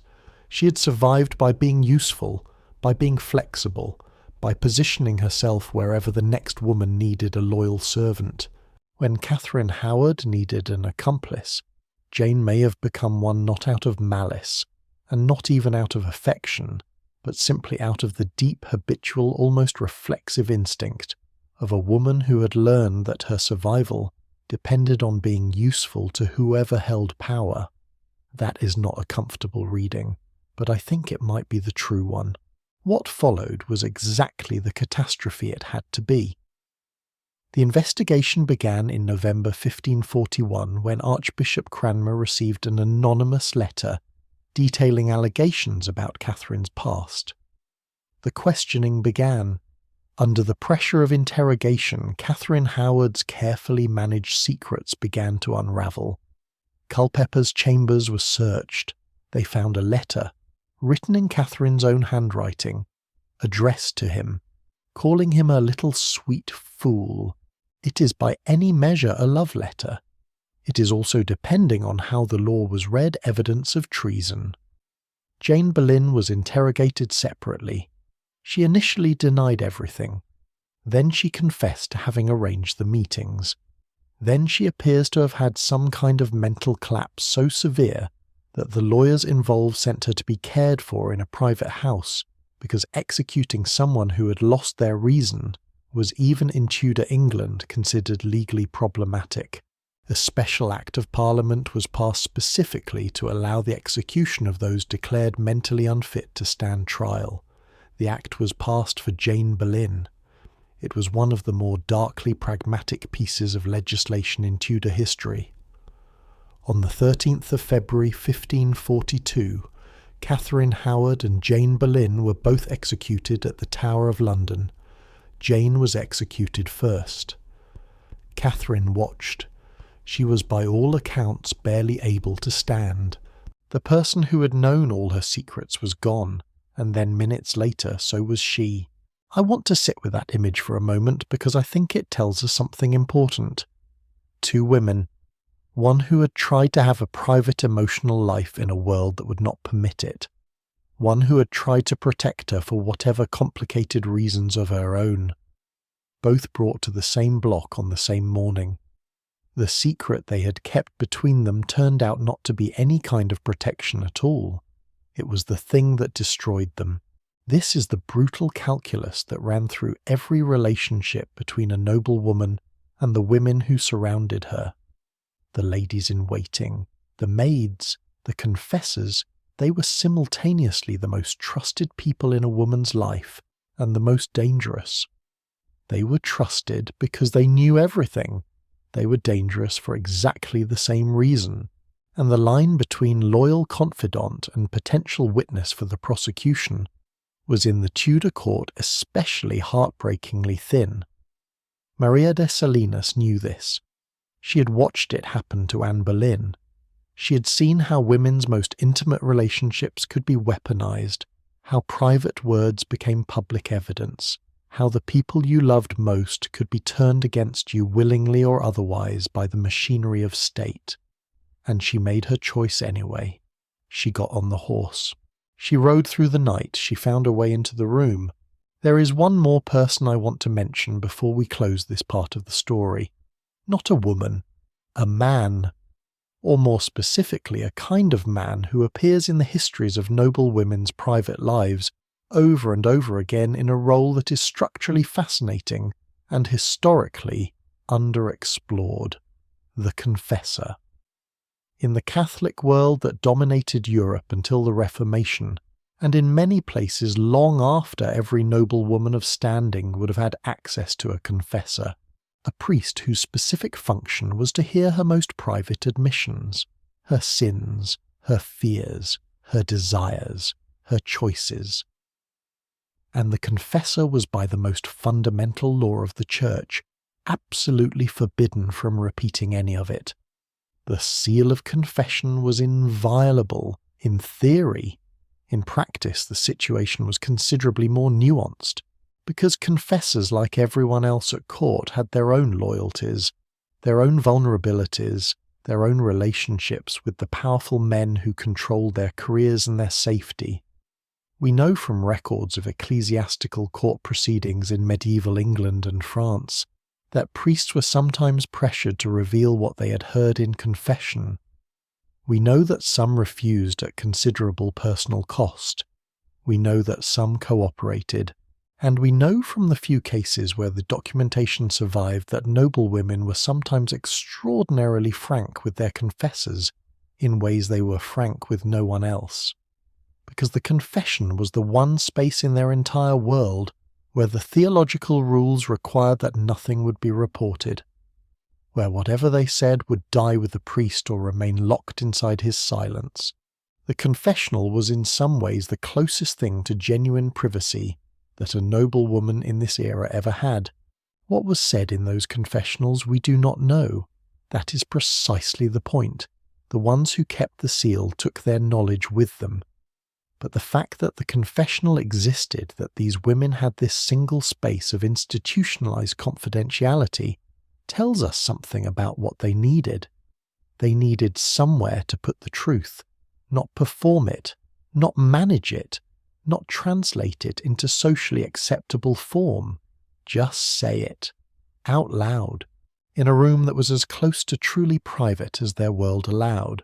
The people in this part of the story, Maria de Salinas riding through, January darkness, Jane Boleyn standing watch in the shadows, the unnamed confessors who heard and kept silent or heard and broke, all of them were shaped by the same fundamental reality. The noblewoman at the centre of each story had something she needed to protect, something real, something human, something that the structures of her world, the property laws, the marriage contracts, the royal decrees, the political machinery had no interest in protecting, and so she built out of the available human material whatever shelter she could.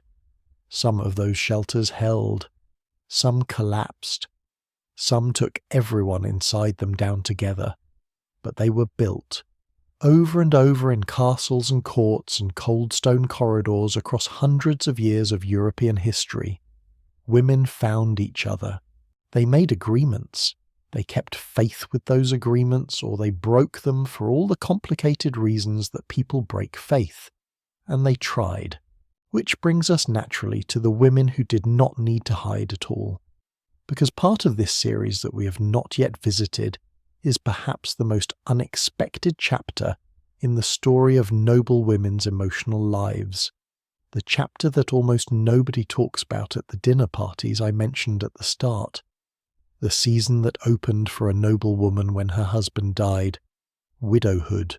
Not a punishment. Not a tragedy. But for some of the most formidable women in medieval and Tudor history, the first time in their entire adult lives when the law actually permitted them to make a choice, to own property, to run a household, to decide who came through their doors, to look at the world on their own terms, and for some of them, some of the widows who populate the historical record with remarkable and unexpected vitality to fall in love, genuinely, freely, for the first time. That story begins right now. Widowhood. Even the word sounds heavy. Black dresses, drawn curtains, grief. A woman alone in a great house surrounded by everything her husband owned and nothing she chose. That is the image most of us carry. The Victorian widow in particular, sealed in mourning clothes for years, defined entirely by her loss, waiting quietly to either remarry on someone else's terms or to fade out of the story altogether. But here is the thing about that image. It belongs mostly to one specific era shaped by one specific set of social anxieties. Go back further. Go back to medieval and early modern Europe, and the picture changes in ways that are genuinely surprising. Because for a significant number of noble women in those centuries, widowhood was not the end of something. It was the beginning, the only season in their entire adult lives when the law actually looked at them as people. Let me give you the legal architecture first, because it matters enormously for understanding what follows. In medieval England and similar systems operated across most of Europe, a married woman had virtually no independent legal existence. The technical term was femme couverte, meaning she was covered by her husband. His legal identity subsumed hers. She could not sign contracts in her own name. She could not appear in court without his authorization. She could not make a will without his permission. She could not own property in any meaningful sense because everything she brought into the marriage, her dowry, her inheritance, her personal goods, became legally his upon the wedding day. She was in the eyes of the law essentially part of his estate. Now, when he died, that coverage lifted. A widow in medieval England became what the law called a femme sole, a woman alone legally independent. She recovered her dower rights, typically 1/3 of her husband's landholdings held for the rest of her life. She could own property, manage estates, sign contracts, appear in court, make a will, run a business. She could negotiate her own remarriage. She could refuse to remarry. She could take a lover if she was discreet enough. She could do, in other words, a great many things that had been simply unavailable to her the day before her husband died. Historians who study this period have called widowhood the golden age for medieval women. That phrase is not without its problems. The freedom was real, but always contingent, always under pressure, always subject to the interference of powerful men who wanted to control wealthy women's land. But the core observation is accurate. For the women who had the right combination of property, age, and determination, widowhood was the closest thing to genuine liberty that medieval society offered, and some of them used it in ways that would have been completely unthinkable while their husbands were alive. Let me tell you about Catherine Willoughby. She is not nearly famous enough. She should be. Catherine was born in 1519, the daughter of a Spanish noblewoman and an English baron. Her mother, Maria de Salinas, was Catherine of Aragon's lifelong friend, the woman we discussed in the last part, who rode through winter darkness to be at her queen's deathbed. Catherine inherited both her mother's Spanish directness and something formidably her own, a sharp wit, a confrontational streak, and an absolute refusal to pretend to believe things she did not believe. Her first marriage was not her choice. She was 9 years old when her wardship was sold to Charles Brandon, the 1st Duke of Suffolk, Henry VIII's closest friend. At 14, she married Brandon herself. He was nearly 50. The age gap was by any standard enormous. The marriage was useful for Brandon and his estates, which were in financial difficulty. Catherine had brought him the Willoughby lands and a lucrative inheritance. She bore him 2 sons, and then in 1545 Charles Brandon died. Catherine was 26 years old, a widow, with significant estates, with full legal independence, with all the political weight of the Brandon name behind her, even as the Duchess of Suffolk. Henry VIII, who was at this point on his 6th wife, and clearly still not finished, apparently looked at Catherine Willoughby and thought about a 7th. Rumours circulated at court that he was considering putting Catherine Parr aside and proposing to Catherine. Catherine's response to these rumours, as best we can reconstruct it from the historical record, was essentially absolutely not. She named her lapdog after Bishop Gardiner, the most powerful Conservative clergyman in England, dressed it in vestments, and called it to heel in public. This was not subtle. This was a woman who had decided that widowhood meant she could finally say what she actually thought. For 7 years, Catherine ran her estates, advanced the Protestant cause she genuinely believed in, and did not remarry. She had no urgency to. She had property. She had status. She had independence. And then in around 1552, something shifted. She had spent those years surrounded by the people in her household, servants, officials, administrators, men whose job it was to manage the daily business of a great estate. Among them was a man named Richard Bertie. He was her gentleman usher and master of the horse. His father was a stonemason. He was the son of a man who had literally cut stone for a living. In the rigid world of Tudor social hierarchy, Richard Bertie was so far below Catherine Willoughby's station that choosing him as a husband was essentially unthinkable. So Catherine chose him. She was 33. He was 36.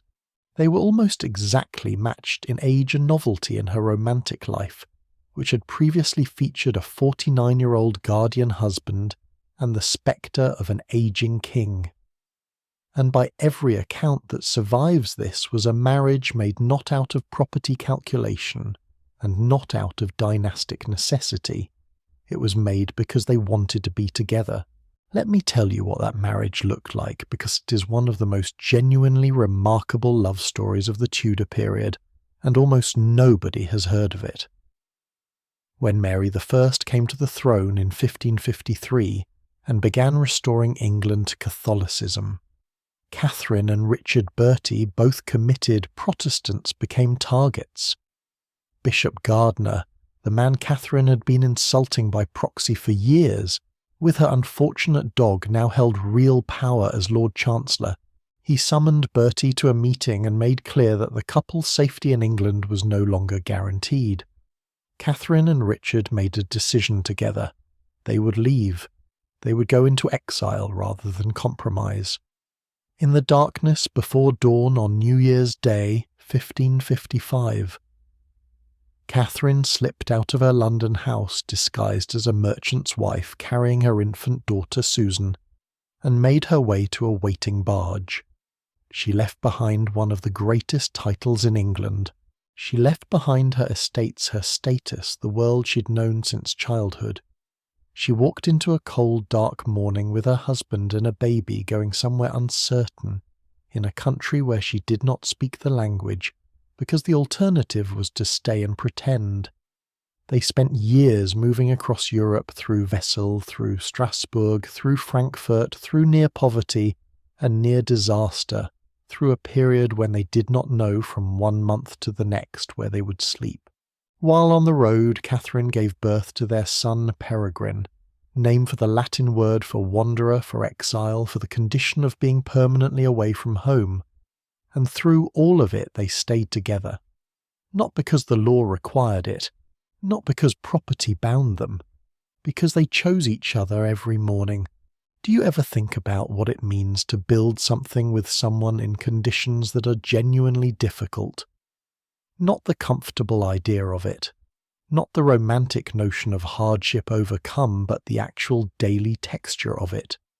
The decisions about who handles which problem. The moments where someone has to be strong because the other person cannot be today. The small kindnesses that become over time the architecture of a life.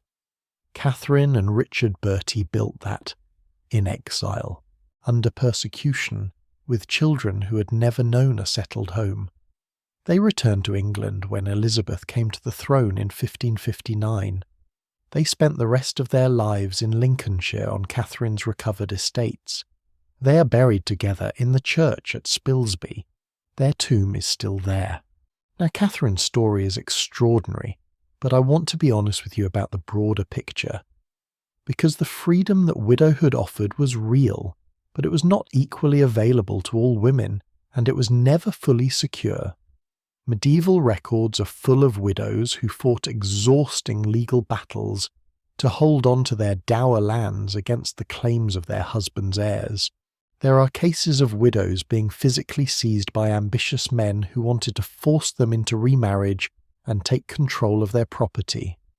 The laws that theoretically protected widows were only as strong as the widow's ability to enforce them, and that required money connections and a willingness to spend years in legal proceedings. The historian who studied the story of a woman named Sybil de Fulthorpe found that after her husband's death in 1394, Sybil spent 20 years fighting legal battles at county courts simply to recover lands that were legally hers. 20 years for what was already rightfully hers by law. So the golden age of widowhood was very golden indeed for women who had the right combination of wealth status and personal strength. For others, it was simply a different kind of difficulty. But within that spectrum, there are stories that illuminate something about human longing that is remarkably consistent across centuries. Lady Margaret Beaufort, the woman we met briefly in the very first part of this series, as a girl of 9, betrothed of 12, married of 13. A mother lived long enough to experience something that most noblewomen of her generation never had. She outlived 3 husbands. The first, Edmund Tudor, died before she was 14, leaving her pregnant and alone at an age when most children today are in middle school. The second, Henry Stafford, she appears to have genuinely loved. Historians who have examined the records of their marriage find evidence of genuine companionship. They travelled together, celebrated their wedding anniversary, with family gatherings, hunted together, managed their estates together as partners rather than as owner and property. When he died in 1471 of wounds sustained in battle, Margaret was 28. She remarried quickly, almost suspiciously quickly, before the traditional year of widowhood was even complete to Thomas Stanley. This was not love. This was survival. Stanley was a political animal of the first order, famous for his extraordinary talent for never committing himself to any side until the last possible moment. Margaret needed his connections and his protection. She got them. The marriage served its purpose. And then in 1599, with her son long since established on the throne as Henry VII, with her place in history secured with the political battles of her life finally behind her, Margaret Beaufort did something completely unprecedented. She took a formal vow of chastity, while still married, with her husband's permission. She moved away from Thomas Stanley and set up her own separate household at Collie Weston. He had rooms reserved there and visited occasionally. But Margaret had decided that at the age of 56, having been married since she was 12, having never in her adult life lived without a husband's legal authority over her, she was going to live alone, on her own terms, running her own affairs as a femme sole, answering to no one, The Parliament that recognised this arrangement did so formally, granting her the legal status of an independent woman while still technically married, something essentially without precedent in English law. Margaret Beaufort, who had spent her entire life navigating the impossible demands of a world that had decided what she was before she could decide for herself, found her freedom in the most unexpected form, not in widowhood, not in a new love. In radical, deliberate, legally protected solitude. She died in 1509, 6 weeks after her son, having outlived almost everyone who'd ever tried to control her. What I find myself thinking about sitting with all of these stories together is a question that the women themselves probably never articulated in quite this way. What did freedom actually look like for a noblewoman in medieval or Tudor Europe? It did not look the same for any two of them. For Catherine Willoughby, freedom looked like marrying a stonemason's son for love and following him into exile rather than bend. For Margaret Beaufort, freedom looked like a separate household legal independence and 30 years alone with her books and her God. For the women we've not yet discussed, and we're only halfway through this series, it looked like other things entirely. A platonic devotion conducted in full public view sanctioned by philosophy. A nunnery chosen not as punishment, but as escape. A scandal so deliberately created that it forced the world to acknowledge what you wanted. All of them in their different ways were answering the same question. The question every person who has ever been constrained by circumstance eventually has to answer. What do I actually want? And what am I willing to do to get there? But there is another corner of this story we have not explored yet. And it is in some ways the most counterintuitive chapter of all. We tend to think of the convent in the medieval context as the place women were sent when they were unwanted. The younger daughter who could not be afforded a dowry. The widow who had become inconvenient. The girl nobody wanted to marry.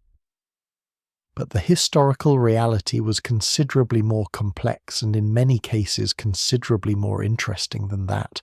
Because some women entered religious life not because they were forced to, but because they chose to. And inside the walls of medieval convents, things happened that the founding architects of those institutions had probably not intended. Friendships that deepened into something else. Intellectual partnerships so intense they left traces in the historical record. A life lived on one's own terms within an institution that paradoxically offered certain women more independence than the world outside ever would. That story is coming up right after this. The convent. Two words that carry so much weight, so much shadow, that it is almost impossible to approach them neutrally. When most people picture a medieval noblewoman entering a convent, what comes to mind is a single image. A young woman who had no other options, hair cut close to her head, walking through a gate that closed behind her and never opened again. A life that was in every meaningful sense over. And sometimes, not rarely, not occasionally, but sometimes as a routine institutional practice, that image was entirely accurate. But it was not the whole picture, not even close. And the rest of the picture is far more complex, far more human, and in some cases far more unexpectedly full of life than the shadow version allows. Let us start with the economics, because in history the economics always matter. A medieval noblewoman entering a convent required a convent dowry, a sum paid to the religious house by her family. This sum was almost universally substantially lower than a marriage dowry. For a noble family with multiple daughters and limited resources, the calculation was stark and simple. Paying for one or two daughters to enter religious life freed up capital to provide proper marriage dowries for the others. It was, to put it plainly, a money-saving strategy dressed in the language of piety. In 17th century Venice, where the practice of placing daughters in convents had reached an almost industrial scale, among the patrician class, historical records show a queue, of up to 160 women waiting to enter one particularly prestigious convent at the same moment. Not because all of them had deep spiritual vocations, because the Venetian aristocracy had over generations essentially institutionalized the convent as the destination for daughters who were surplus to the family's marriage strategy. The daughters who were physically disabled, the daughters whose dowry portion had been used elsewhere, the daughters who, for whatever combination of practical reasons, were not expected to find a suitable husband. In the 17th century, one historian studying Venetian convents found that in some religious houses more than 80% of the nuns were the daughters of the city's patrician families, meaning these were overwhelmingly women who had entered religious life not as a spiritual calling but as a financial and social arrangement made by men. Now here is where I want to stop and say something carefully, because I think the history of convents can be told in two completely opposite and misleading ways. The first misleading version says the convent was simply a prison, and all the women in it were prisoners. The second misleading version says the convent was a liberating space of intellectual freedom and community for medieval women. Both of those are partly true and mostly incomplete. The actual picture requires holding two things in your mind simultaneously, and I want to try to do that.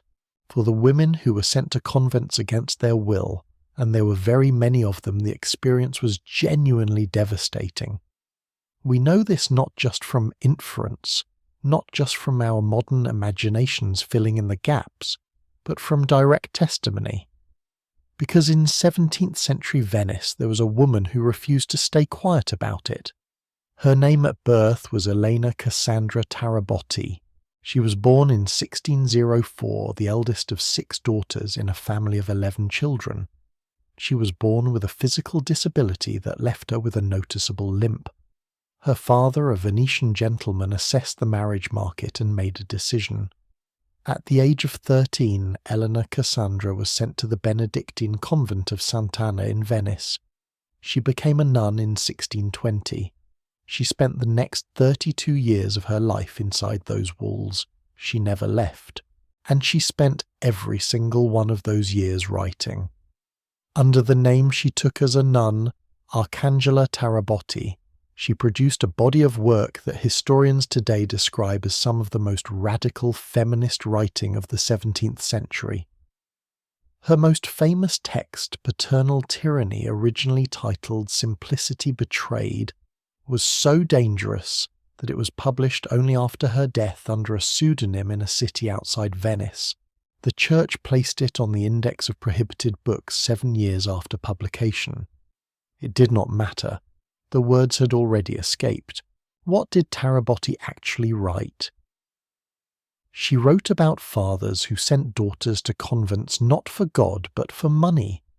She wrote about a system in which the Venetian Republic, which prided itself on its political liberty, its republican ideals, its enlightened governance, routinely deprived half its population of the freedom it claimed to value above all things. She wrote about the specific cruelty of forcing someone to take sacred vows they had never chosen. She wrote in a sentence that still reads like a slap across the face more than 300 years later, "Once you have lost liberty, there remains nothing else to lose." One sentence, 8 words.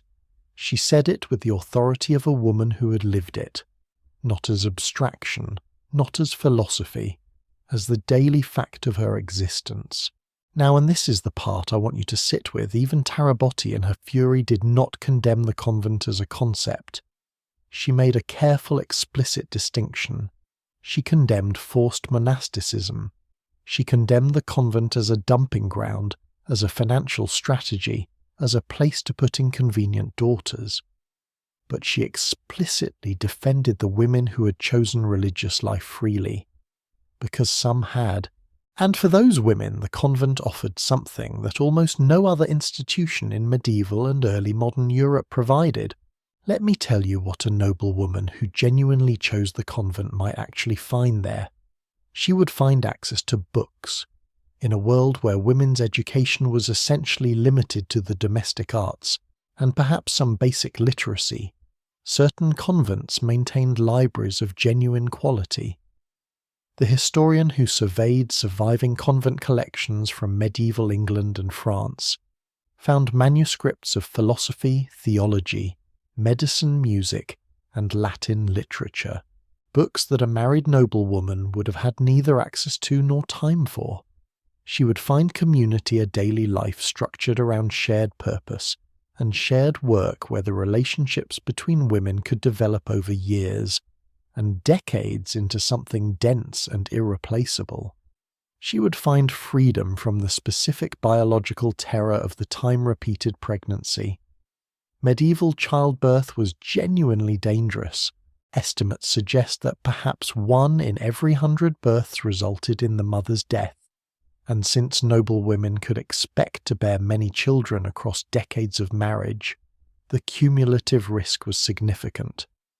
A woman in a convent had no such exposure. She would also find in some of the most prestigious abbeys something that approached real political power.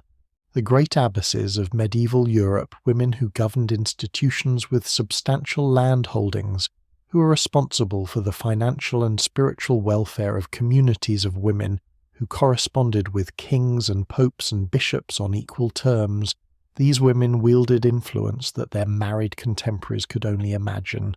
And there is one woman in this story who exemplifies what the convent could be when a woman genuinely chose it, genuinely thrived in it, and used it as a base from which to become arguably the most remarkable intellectual of the 12th century. Her name was Hildegard of Bingen. She was born around the year 1098 in the Rhineland, the 10th child of a noble family. 10 children were a common enough number, but even so the 10th child of a minor noble was a financial strain.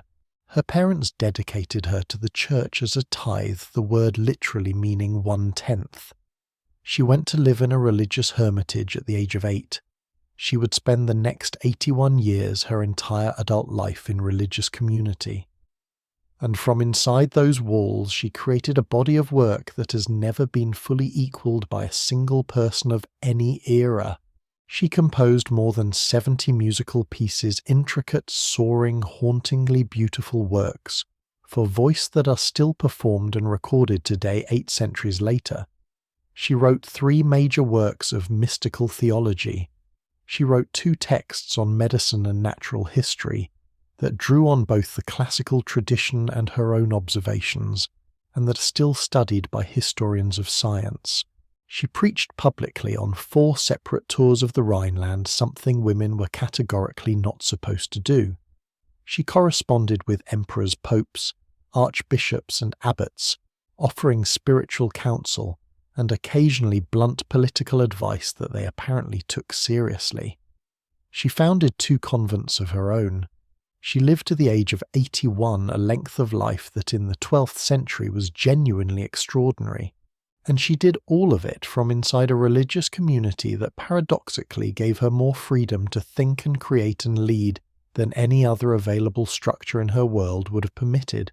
But there is something in Hildegard's story that I want to linger on because it opens a different kind of question about love inside the convent walls. When Hildegard was completing her first major work, Civias, her vision of the spiritual world, she was sustained in that work by a younger nun named Richardis von Stade. Richardis served as her personal assistant, her scribe, her companion, through the years of illness that punctuated Hildegard's creative life. Their relationship was by any reading of the surviving letters extraordinarily close. In 1151, Richardis was elected abbess of a convent in a different location. The appointment was arranged by Richardis's powerful family. It was an honour for her. It should have been a cause for celebration. Hildegard's response was completely different. She wrote letters, multiple, urgent, emotionally intense letters to Richardis's family, to church officials, and eventually to the Pope himself.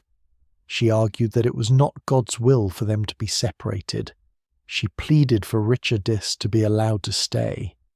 She was not simply asking a practical question about institutional arrangements. She was expressing something that reads in the language scholars now bring to it as something closer to grief. Richardis went anyway. She died a year later. And when Hildegard received the letter informing her of Richardis's death, what she wrote to Richardis's brother was this. She said that she had loved the nobility of Richardis's conduct, her wisdom, her chastity, her soul, the whole of her, and that she had cherished her with what she called divine love. Now, and I want to be precise here because this matters. Historians and scholars have debated for decades what the relationship between Hildegard and Richardis actually was. There are those who argue that the language is entirely explained by the conventions of medieval religious correspondence, which frequently used elevated emotional vocabulary and expressions of spiritual fellowship.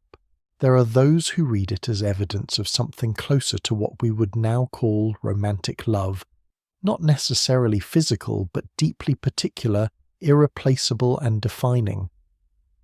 What most scholars agree on is this. Whatever the exact nature of what existed between them, the loss of Richardis mattered to Hildegard in a way that exceeded institutional concern.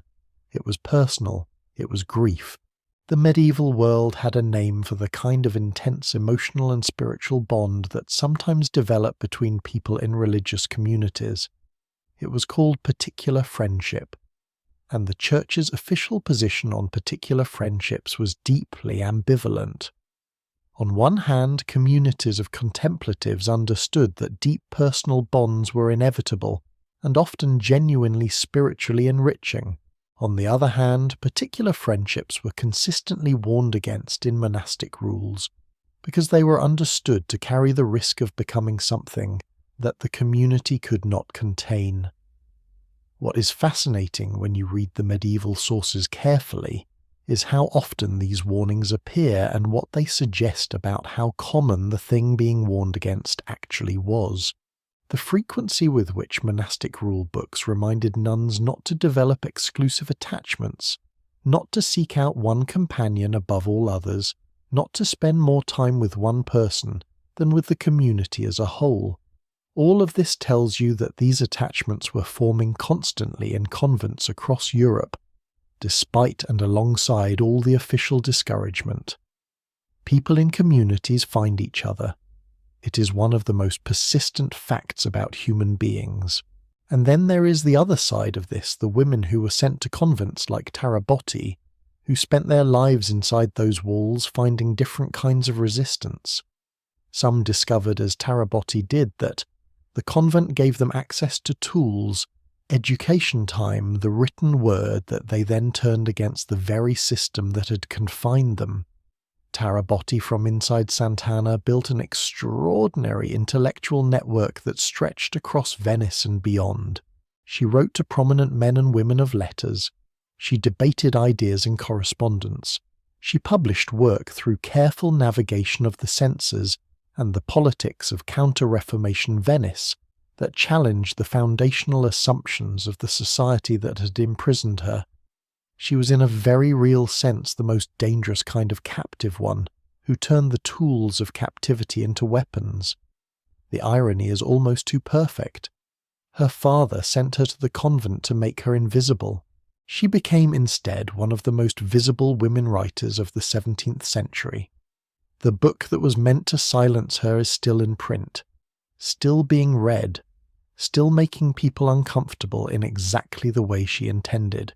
So what do we actually make of the convent when we try to see it clearly? It was a prison for many women in the most honest and literal sense of the word. But it was also for some a space in which things grew that would never have survived the exposure of the outside world, intellectual lives, creative careers, deep particular irreplaceable friendships, and in some cases documented, discussed, debated something that pushed against the boundaries of what friendship means into territory that the medieval world had no comfortable language for, and that we are still 800 years later trying to fully understand. What I find most moving about all of this is how persistently human it is. Take away the habit, take away the vows, take away the particular historical texture of a 12th century German convent, or a 17th century Venetian monastery, and what remains are just people. People finding each other in confined circumstances, people making lives out of what was available, people choosing wherever they could find the space to choose. But the convent, of course, was only one extreme. At the other end of the spectrum, as far from the cloister as it is possible to get, were the noblewomen who did not simply endure the marriage market, or quietly subvert it, but who looked at it directly and said no, not this arrangement, not this man. I have chosen differently. And they made their choice public, in full view of everyone, at whatever cost. The women who did this were, by the standards of their world, scandalous. They disrupted diplomatic negotiations. They caused political crises. Some of them caused wars, and some of them, somehow against all the odds of their time, got exactly what they were after. Those are the stories that come next.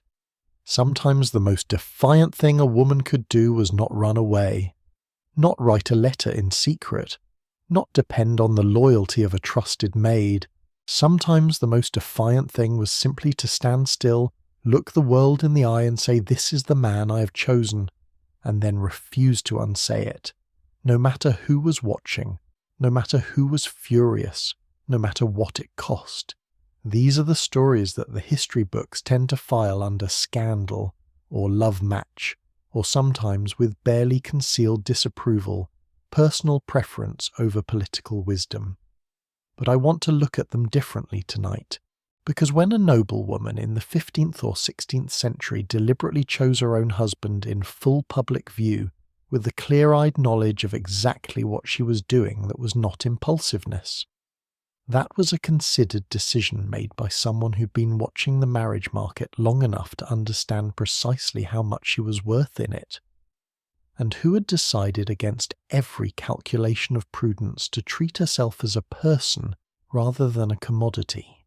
Let me start with a family that had a particular talent for this, because there are families in history where defiant love matches seem to run like a thread through the generations.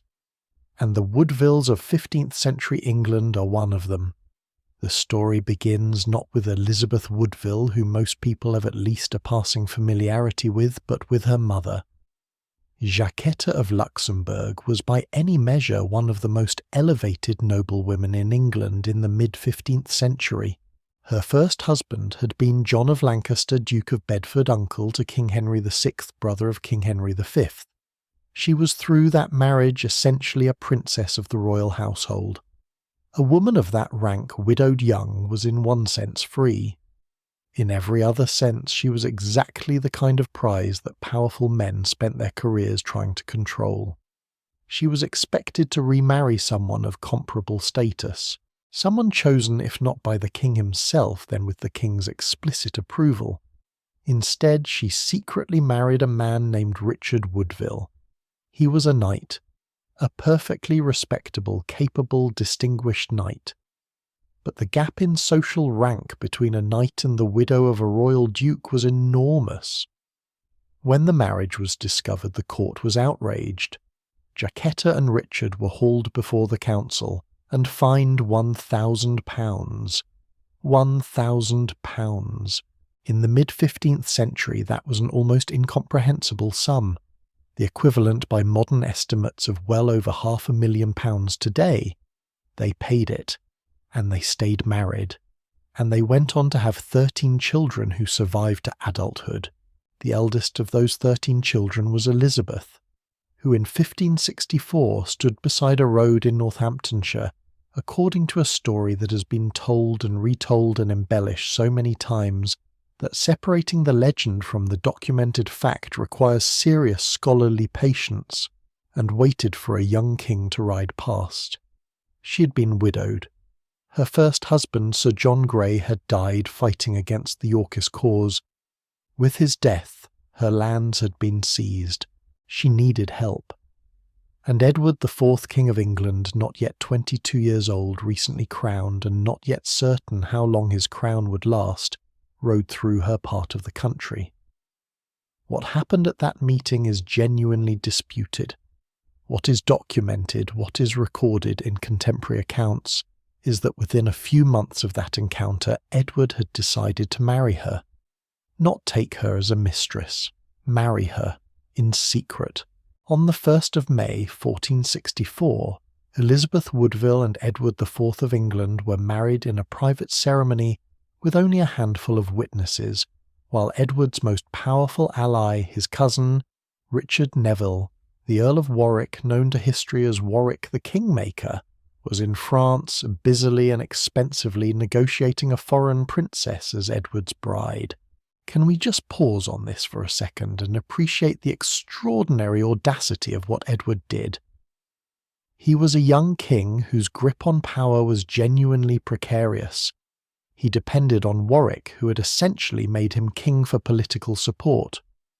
Warwick was currently in France, using the king's authority to negotiate a marriage alliance that would cement England's position in Europe. And Edward, rather than send word, rather than consult anyone, rather than do any of the things a medieval king was supposed to do, secretly married a Lancastrian widow with 2 children and no dowry, who was 5 years older than him, at a dawn ceremony in a private house. When the announcement came in September of 1464, months after the wedding, at a council meeting at Reading, the reaction was precisely what you might expect. Warwick, who had just publicly humiliated himself in France negotiating a marriage that turned out to have already been moot, was beside himself with fury. The noble council was horrified. Elizabeth was a commoner, not merely lower nobility, genuinely gentry, the daughter of a knight and a renegade duchess. She had been on the wrong side of a civil war. She had no money, no strategic alliance, no royal blood. She had nothing that a medieval queen consort was supposed to bring. Now here is where Elizabeth Woodville becomes the figure I genuinely find compelling in this story. Because the history of Elizabeth Woodville has largely been written by people who did not like her. Her marriage to Edward gave her enormous power, and she used that power as her mother had with unapologetic energy. She advanced her family. She secured positions, titles, and advantageous marriages for her 12 siblings. She built a political faction within the court.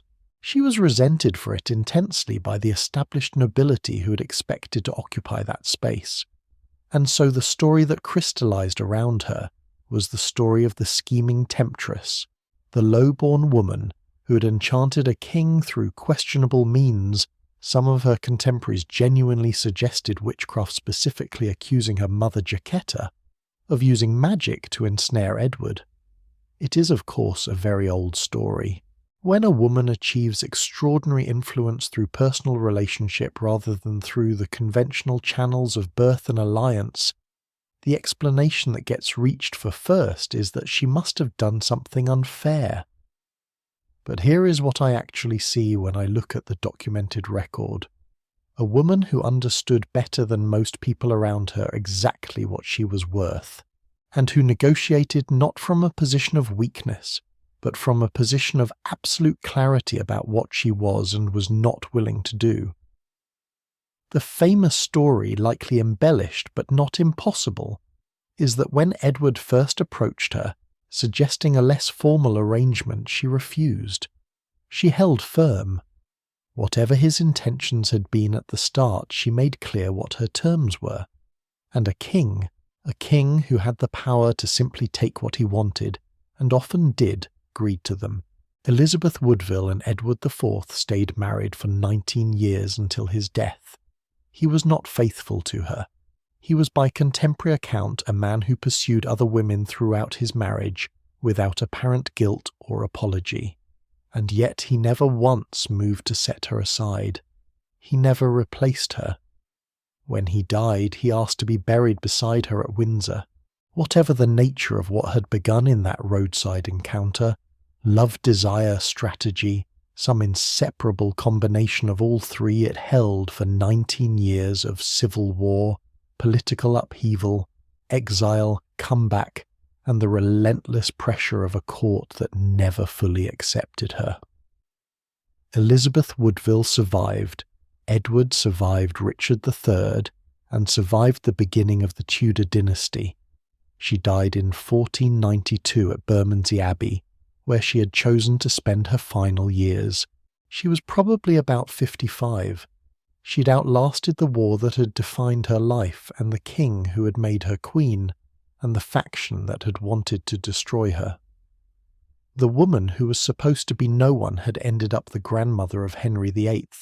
But if Elizabeth Woodville's story is about the remarkable consequences that followed from one woman's refusal to accept a lesser arrangement, then the story I want to tell next is about something different, something quieter, and perhaps even more radical.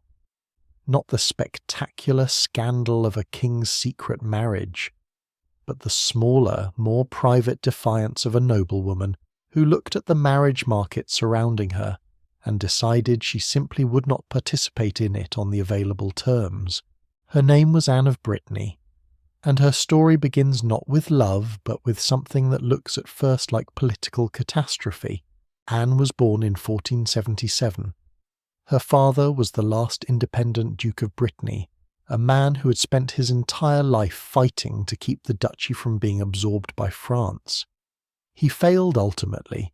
He was forced to sign a treaty of surrender before he died, leaving a clause in that treaty that would have enormous consequences for his daughter. The clause specified that his heir, meaning Anne, who was 11 years old when he died, could only marry with the approval of the King of France. Think about what that means. The most valuable asset a noblewoman possessed her hand in marriage had been legally signed away before she was old enough to understand the implications. She became Duchess of Brittany at 11.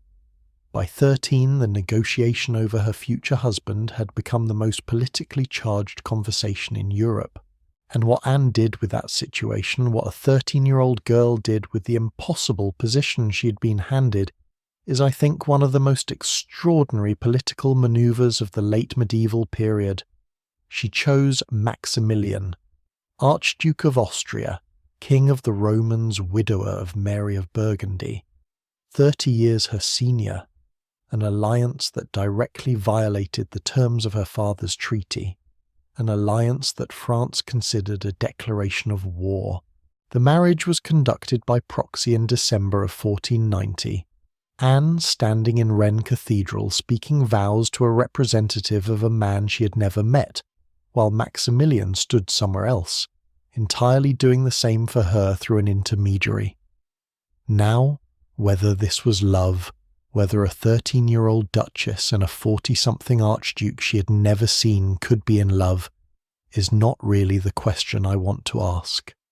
The question I want to ask is, what was Anne actually doing? She was choosing the worst possible alliance from France's perspective. She was choosing deliberately to make herself the pivot point of a European diplomatic crisis. She was, in other words, making herself so politically consequential that France could not simply ignore her or manage her out of the picture. She was using her own marriage as a weapon. It did not work ultimately. France sent troops. The siege of Rennes was genuinely brutal. 14,000 soldiers, mostly foreign archers, against the French army. Anne held out for months, but she was 14 years old alone, with no surviving family, with ministers who disagreed and allies who could not reach her. When she surrendered in late 1491, the terms were essentially these: dissolve the marriage to Maximilian, who had never actually appeared in Brittany, to help her and marry Charles VIII of France instead. Charles, who was already technically betrothed to Maximilian's own daughter Margaret. The diplomatic absurdity of this situation was not lost on anyone in Europe. Two proxy marriages, both dissolving simultaneously, both parties reshuffling to new partners, while Maximilian, in his Austrian palace, expressed outrage that nobody particularly acted on. The official marriage between Anne of Brittany and Charles VIII of France took place at dawn on December the 6th, 1491, at the Château de Langeais. She was 14 years old. He was 21. She had not chosen him. She had fought against him. But here is where Anne of Brittany shows you something about strength of character that genuinely astonishes me. Having been forced into this marriage, there is no other honest word for it. Anne proceeded to negotiate the most advantageous set of terms she could extract. The marriage contract contained a clause if Charles died without a surviving heir, Anne retained the right to return to Brittany and govern it herself. She was not simply yielding. She was retreating in good order, holding ground where she could, preparing for the next engagement. And that clause mattered. Charles died in 1498, hitting his head on a doorframe in Amboise. Of all the ignominious exits without a surviving heir, Anne, 21 years old, now returned to Brittany. She governed her duchy. She ran her own court. She exercised authority she'd been fighting to hold on to since she was 11 years old. The story does not end there. Her first marriage contract also contained a provision that required her to marry Charles's successor if certain conditions applied. The successor was Louis XII. Anne, knowing that refusing would lead to another military campaign against Brittany, agreed. But this time the terms she negotiated were different, stronger, more explicit about Brittany's rights, more protective of the independence she had spent her entire adult life defending. She was married a second time to Louis XII of France in January 1499, and she was a different woman in that second marriage than she had been in the first. She was not a frightened duchess trying to survive. She was a queen who knew exactly what she had and what she intended to keep. Do you find yourself wondering, when you hear about a woman like Anne of Brittany, what she actually felt inside all of this? Because the political record is there. The marriage contracts, the treaty clauses, the diplomatic dispatches, all of it is documented. But the interior life of a woman navigating marriages she did not choose, using them as tools of political survival, protecting a place and a people she genuinely loved, that is harder to reach. What we do have, though, is the Book of Hours that Anne commissioned. It is one of the most beautiful illuminated manuscripts of the late medieval period, and in it, beside the formal prayers and the religious imagery, there are small portraits of her ladies-in-waiting, of the people in her household, of the women she surrounded herself with and educated and treated by all accounts with real care. This is not a document of political calculation. This is a document of attention, of someone who noticed the people around her, who even inside a life shaped almost entirely by the agendas of other people, made space to see the world the way she actually saw it. What strikes me most sitting with these stories together is something about the nature of choice itself. Because the women in this part of the series, Elizabeth Woodville, Anne of Brittany, and the others we have traced throughout this series, were not making the same choice. Elizabeth Woodville married for desire and secured the highest possible terms for herself. Anne of Brittany fought against forced marriages while using those marriages as instruments of a longer strategy. They were responding to different pressures, using different tools, working within different constraints. But there is something they share: a refusal to be passive, a refusal to let what was happening to them simply happen without their active engagement in shaping what it meant and where it led, and I think that is worth sitting with. Because when we look at history and see women who are powerless, who are legally, structurally, politically unable to act as full agents in their own stories, we sometimes miss the extraordinary effort that went into acting anyway. The negotiations that happened before the negotiations anyone ever recorded, the arguments made in private chambers that shaped decisions attributed to men, the small refusals and the quiet insistences and the unyielding commitments to terms that were never formally acknowledged, but were absolutely understood by everyone in the room. And yet, there were women in this era whose stories do not end with a long marriage and a hard-won legacy. There were noblewomen who had every one of the qualities we've been celebrating in this series: the courage, the intelligence, the clarity about what they wanted, and who still, despite everything, disappeared from the record. Not because they were defeated, but because history did not bother to write them down. The women who felt everything and left almost nothing. The ones whose names survive only in a property record, a date on a document, a child whose parentage was quietly unclear. Those stories are harder to tell, but they are the ones that in many ways matter most, and they are what is waiting for you in the next part of this series. There is a word that keeps appearing in the library catalogues of the 17th and 18th centuries. When a book had been destroyed or removed from a collection or deliberately excluded, the cataloguers would note the reason: heretical, seditious, outdated. And then over and over again, alongside a different category of records, the writings and documents and accounts created by women, there appears a single Latin word: femina, woman. That is the entire explanation. No further reason given. No specific offence catalogued. Just this was created by a woman, and therefore it does not belong here. Oxford historian Janina Ramirez, who spent years tracing these annotations in library archives across Europe, described the moment she first encountered this pattern as having her hackles raised, which is one of the more understated ways of describing the discovery that an entire civilization systematically erased half of its own intellectual and emotional record and left exactly one word to explain why: femina. Tonight, we're going to spend some time in that silence, in the space left by the records that were never kept, in the stories that survived only as fragments, as rumour, as a name on a property document and nothing else.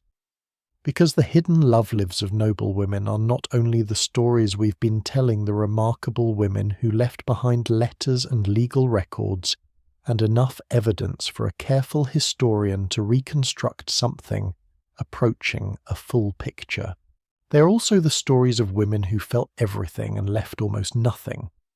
And those stories in their silence tell us something that the documented ones sometimes cannot. Let us begin with Catherine Swynford. Her name has been known to students of medieval English history for a long time, primarily because of who descended from her. Every English monarch since 1461 carries her blood. 5 American presidents can trace their lineage to her. The Tudor dynasty, Henry VII, Henry VIII, Elizabeth I exists because of her. And yet the historian Alison Weir, who spent years researching the most thorough biography of Catherine ever written, opened her book with a sentence that has stayed with me since I first read it. She wrote, "No letter survives. No utterance of Catherine's is recorded. None of her movable goods are extant. Her will is lost. She is famous, but paradoxically she is little known. Catherine was born somewhere around 1350, the daughter of a knight from Hainaut, an unremarkable family from a small European territory, the kind of origin that does not leave much of a paper trail. She came to England as part of the household of the royal family. She married a knight named Hugh Swynford, who served John of Gaunt, Duke of Lancaster, the third surviving son of King Edward III of England, and one of the most powerful men in the realm. After Hugh's death, Catherine became governess to some of John's daughters from his first marriage. And somewhere in the early 1370s, the exact date is disputed, the circumstances are lost, she became his mistress. Now the relationship between Catherine Swynford and John of Gaunt lasted with interruptions for approximately 25 years. 25 years, a quarter century. During that time she bore him 4 children. During that time he was married twice to other women. During that time the English Parliament discussed their relationship.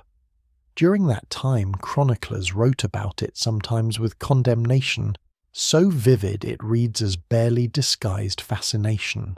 The chronicler Thomas Walsingham called Catherine an unspeakable concubine. Another described John riding through his estates with her, holding her bridle in public, a gesture that in medieval symbolism announced to everyone watching that this woman was his deliberately and openly in full view of his wife Constance of Castile, who was also present. The scandal was real. The public nature of it was deliberate. And yet after all of this, after 25 years after the children, after the condemnation, after the forced public separation in 1381, when John disavowed her for political reasons after all of it, in January of 1396 John of Gaunt married Catherine Swynford in Lincoln Cathedral. He was 55 years old, she was approximately 45. Their 4 children were legitimised by papal bull and by royal charter, and the chronicler Froissart, apparently unable to conceive that a duke would simply marry for love, suggested it was done from affection to their children, which may be the most accidentally revealing misreading in the history of medieval commentary. But here is what I want you to hold on to about Catherine. Alison Weir spent years reconstructing this woman's life from the documentary record. What she found was a series of glimpses. A payment record from a municipal ledger in Leicester, dated 1375 or 1376, recording 16 shillings, spent on wine presented as a gift to Lady Catherine Swynford, mistress of the Duke of Lancaster. That is the first documented evidence that the relationship had become public. 16 shillings, a line in an accountant's notebook. That is what we have. We have the names of her children. We have the dates of legal transactions. We have the scorn of chroniclers who condemned her, and the affection of the royal family who treated her after John's death with evident warmth. His son Henry IV, who became King of England, referred to Catherine as the King's mother, but we do not have her voice. Not once. Not a word she actually said. Not a word she actually wrote. A woman who shaped the succession of England for centuries, whose blood flows in every monarch since whose love affair was discussed in Parliament, and condemned in chronicles she is famous and she is a ghost. Now you might be wondering, is Catherine's silence unusual? Is she an extreme case, or is she representative of something broader? And the answer, which I find both difficult and important to sit with, is that she is broadly representative. Not of every noblewoman, not of the ones who by accident of circumstance left behind the Paston letters, or the writings of Heloise, or the correspondence of Hildegard, but of the vast majority, the ones whose emotional lives, whose loves, their longings, their choices made in private, exist in the historical record only as inference, as a gap between 2 known facts where something must have happened because it left a trace. A child born with features that didn't quite match.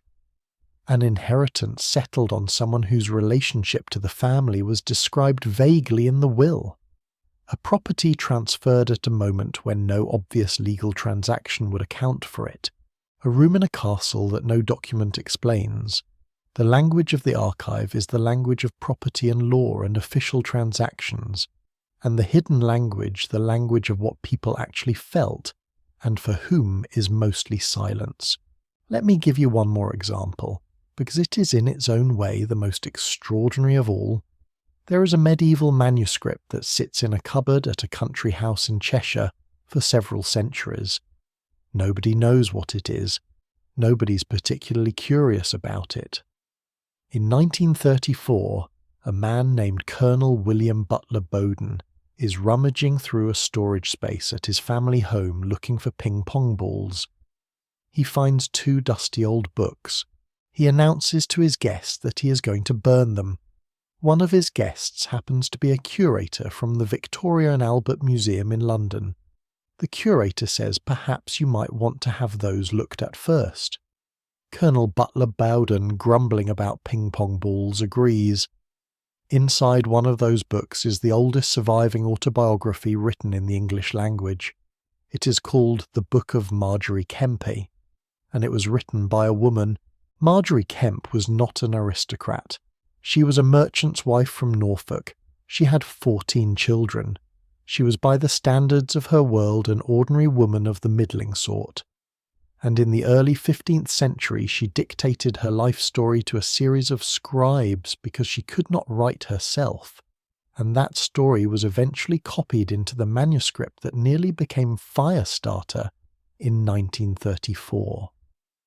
Her book is extraordinary for many reasons, but what I want to focus on tonight is one particular aspect of it. Marjorie Kempe was, in the language of her world, a mystic. She had intense religious experiences. She wept in public loudly and at length, which made her deeply unpopular. She travelled on pilgrimage across Europe and to the Holy Land. She negotiated with church officials, confronted skeptics, and managed somehow to get her story preserved. And inside all of that, inside the framework of religious devotion that gave her the space to speak and to act in ways that her world otherwise would not have permitted, there is a love story. Not the way we usually mean that phrase, but something. Marjorie describes her relationship with Christ in language that is startling in its intimacy and physicality. She speaks of him in the terms of a devoted beloved. She describes conversations with him that are detailed and personal and warm, whether we read this as genuine mystical experience, as the closest available vocabulary for a kind of love that had no other legitimate outlet as pure devotion, or as some combination of all three, the intensity is real. And the fact that this intensity needed the container of religious language to be expressed at all tells us something about what was available and what was not. Marjorie Kempe is in some ways the perfect example of the larger pattern we are tracing tonight. Her book almost did not survive. Its survival was an accident involving a ping-pong ball shortage and a curious museum curator. If either of those things is indifferent, if Butler Bowden had been more organised about his sporting equipment, or if his guest had stayed home that day, the first autobiography in the English language written by a woman would have been Ash, and we would not know it had ever existed. How many others are Ash? That is the question that haunts the study of medieval women's lives. Not how many stories we've found, but how many we have not. There is a concept that some historians who work in this area have begun using. They call it the archive of silence. The idea is this: when you are studying a historical group whose lives were systematically less recorded than the dominant group, women in this case, but the framework applies to many others, the silence in the record is not simply the absence of information, it is itself a piece of information. The silence tells you where the record-keeping stopped. It tells you whose experiences were deemed worth preserving and whose were not. And if you know how to read it, the silence can be as eloquent as the documents it surrounds. What does the silence around the hidden love lives of noblewomen actually tell us? It tells us that those love lives were understood to be private, and that privacy was enforced not just by social convention, but by the systematic destruction of the evidence. Letters burned, wills lost, accounts carefully worded to avoid naming the person they were actually about. The ledger records the payment. The payment does not record what it was for, and behind the careful vagueness of the official document, the property record, the legal transaction, the line in an accountant's book, there was almost certainly a feeling, a specific, irreplaceable, particular feeling, for a specific person, whose name we will never know. I want to tell you about one more woman before we close this part of the story. Her name is not known. That is in some ways the whole point. In the early 1300s, in the English county of Yorkshire, a woman was buried in the grounds of a small priory. She was buried outside the main church building. This is significant. In medieval England, burial within a church or its immediate grounds was a marker of social standing and moral standing. Burial outside, particularly in certain positions, often indicated some kind of irregularity, some failure of the standard account. This woman's burial position face down, which was associated in the period with specific kinds of penitential acknowledgement, suggests that the people who buried her understood that something about her life required marking. Archaeologists who excavated the site in recent decades found that she'd been a woman of some means. Her jewellery, what remained of it, indicated she was not poor. Her physical remains suggested she was in early middle age when she died. And the position of her burial, the care taken with it, despite the irregularity of its location, both things simultaneously suggests a community that was expressing something complicated. Not condemnation alone, not acceptance alone, something in between. We will never know her name. We will never know what she did that made her burial so fraught. We will never know who she loved or who loved her, or what the exact shape of the thing was that made the monks or priests of that priory decide she needed to be placed outside but not abandoned. She's a dot on a historical map with no coordinates, a presence in the record that is nothing but its own absence. And that in the end is the most honest thing I can say about the hidden love lives of noblewomen throughout history. For every Eloise whose letters survived, there were thousands whose letters were burned. For every Marjorie Bruce whose Valentine found its way into an accidental archive, there were thousands of Valentines that reached their reader and were destroyed within the hour. For every Eleanor of Aquitaine whose choices were dramatic enough to end up in a chronicle, there were thousands of women whose equally fierce choices played out in rooms that no one recorded, in conversations that left no trace. They were there. The silence is made of them. And yet, here is what I find myself returning to. Even in silence some things left marks. Catherine Swynford left no letters, but she left 500 years of monarchs. The unnamed woman outside the church at Yorkshire left no name, but she left the archaeology of a community that could not quite bring itself to treat her as nothing even in burial. The archive of silence is vast, but it is not empty. Something is always there, waiting to be noticed. The women we have not been able to name are part of this story too. And so is the question of what it means to tell their stories at all. What is the right way to speak about people who left nothing behind? Is it better to acknowledge the silence and let it stand, or to try to imagine into it carefully with all the humility that the gaps require? I have been thinking about this throughout this entire series, and my answer keeps coming back to the same place. The silence itself is the story, telling people that the silence is there, that it was made deliberately by a world that did not think these lives were worth preserving. That is itself an act of something, not recovery. You cannot recover what is gone, but witness. A way of standing in the place where something was and saying this was here. We're coming toward the end of this series now. We have spent 12 parts walking through the hidden love lives of noblewomen. We've met the women who found languages for their desire in courtly love, in convent walls, in love letters and secret marriages and 30-year affairs that ended in unexpected legitimacy. We have met the women who were too careful or too clever or too deliberately obscured to leave much trace at all. We have met the silence. And now in the final part, I want to ask the question that has been underneath all of this from the very beginning. What were they actually looking for? Not historically. Not in the sense of what did their social circumstances lead them to seek, but as human beings. What is the thing that drove all of these different women across all of these different centuries and circumstances to take risks, to write letters, to challenge structures, to build trust networks and secret languages and elaborate emotional architectures? What did they want? And is it really so different from what any of us want? That is the conversation that is waiting for you in the very next part. What did they actually want? That is the question I left hanging at the end of the last part, and I want to take it seriously tonight.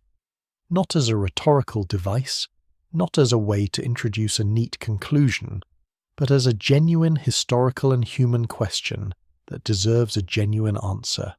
Because when you spend this much time with the hidden love lives of noblewomen, when you trace the courtly love systems and the burned letters and the secret marriages and the loyal ladies-in-waiting and the convents, and the widows who finally got to choose, and the women whose names are simply gone. At some point, you have to stop and ask what was actually driving all of this. Was it love in the romantic sense? Was it power? Was it simply the hunger to be treated as a full human being rather than a piece of movable property? And I think the honest answer is it was all three, and they were not as separable as we usually imagine them to be. Let me start with a woman who spent her life thinking about precisely this question. Her name was Christine de Pizan. She was born in Venice in 1364. Her father was an astrologer and physician who accepted a position at the court of the French king, and in 1368, when Christine was still a small child, the family moved to Paris. Her father was by all accounts an unusually enlightened man for his era. He believed that his daughter should be educated, not simply in the domestic arts, in books, in Latin, in philosophy and history and literature. Christine would later write that her mother had objected to this. Her mother, following the conventional wisdom of the time, thought that learning was not appropriate for a girl, and that Christine should be kept busy with spinning and needlework. Her father won that particular argument, and the outcome of it changed in a very small but real way the intellectual history of Europe. At 15, Christine married Etienne du Castel, a royal secretary. By her own account, it was a happy marriage. She had 3 children. She had for the first time a life that felt genuinely full. The books her father had given her the love of a man she actually liked, children, a household that was hers. Then in 1388 her father died. The following year Etienne died. Of plague. He was gone within days. Christine was 25 years old with 2 surviving children, her mother and a niece to support. She had no income. She had no experience handling financial or legal affairs that had been her husband's world. She had no male relative in Paris to turn to for help. And she faced immediately the medieval legal system that was specifically designed to exclude women from the kind of independent action she now desperately needed to take. What did Christine do? She did something that no woman in medieval France had ever done before. She became a professional writer, not as a hobby, not as a secondary pursuit, as the primary means of supporting her family. She wrote ballads of lost love to begin with, verses in memory of her husband, which found an audience because they were genuinely beautiful, and because grief expressed with craft had a market even in the 14th century. Then she wrote more. She wrote poetry for patrons. She wrote historical work. She wrote political analysis. She wrote a biography of the French King Charles V. She wrote 10 volumes of verse.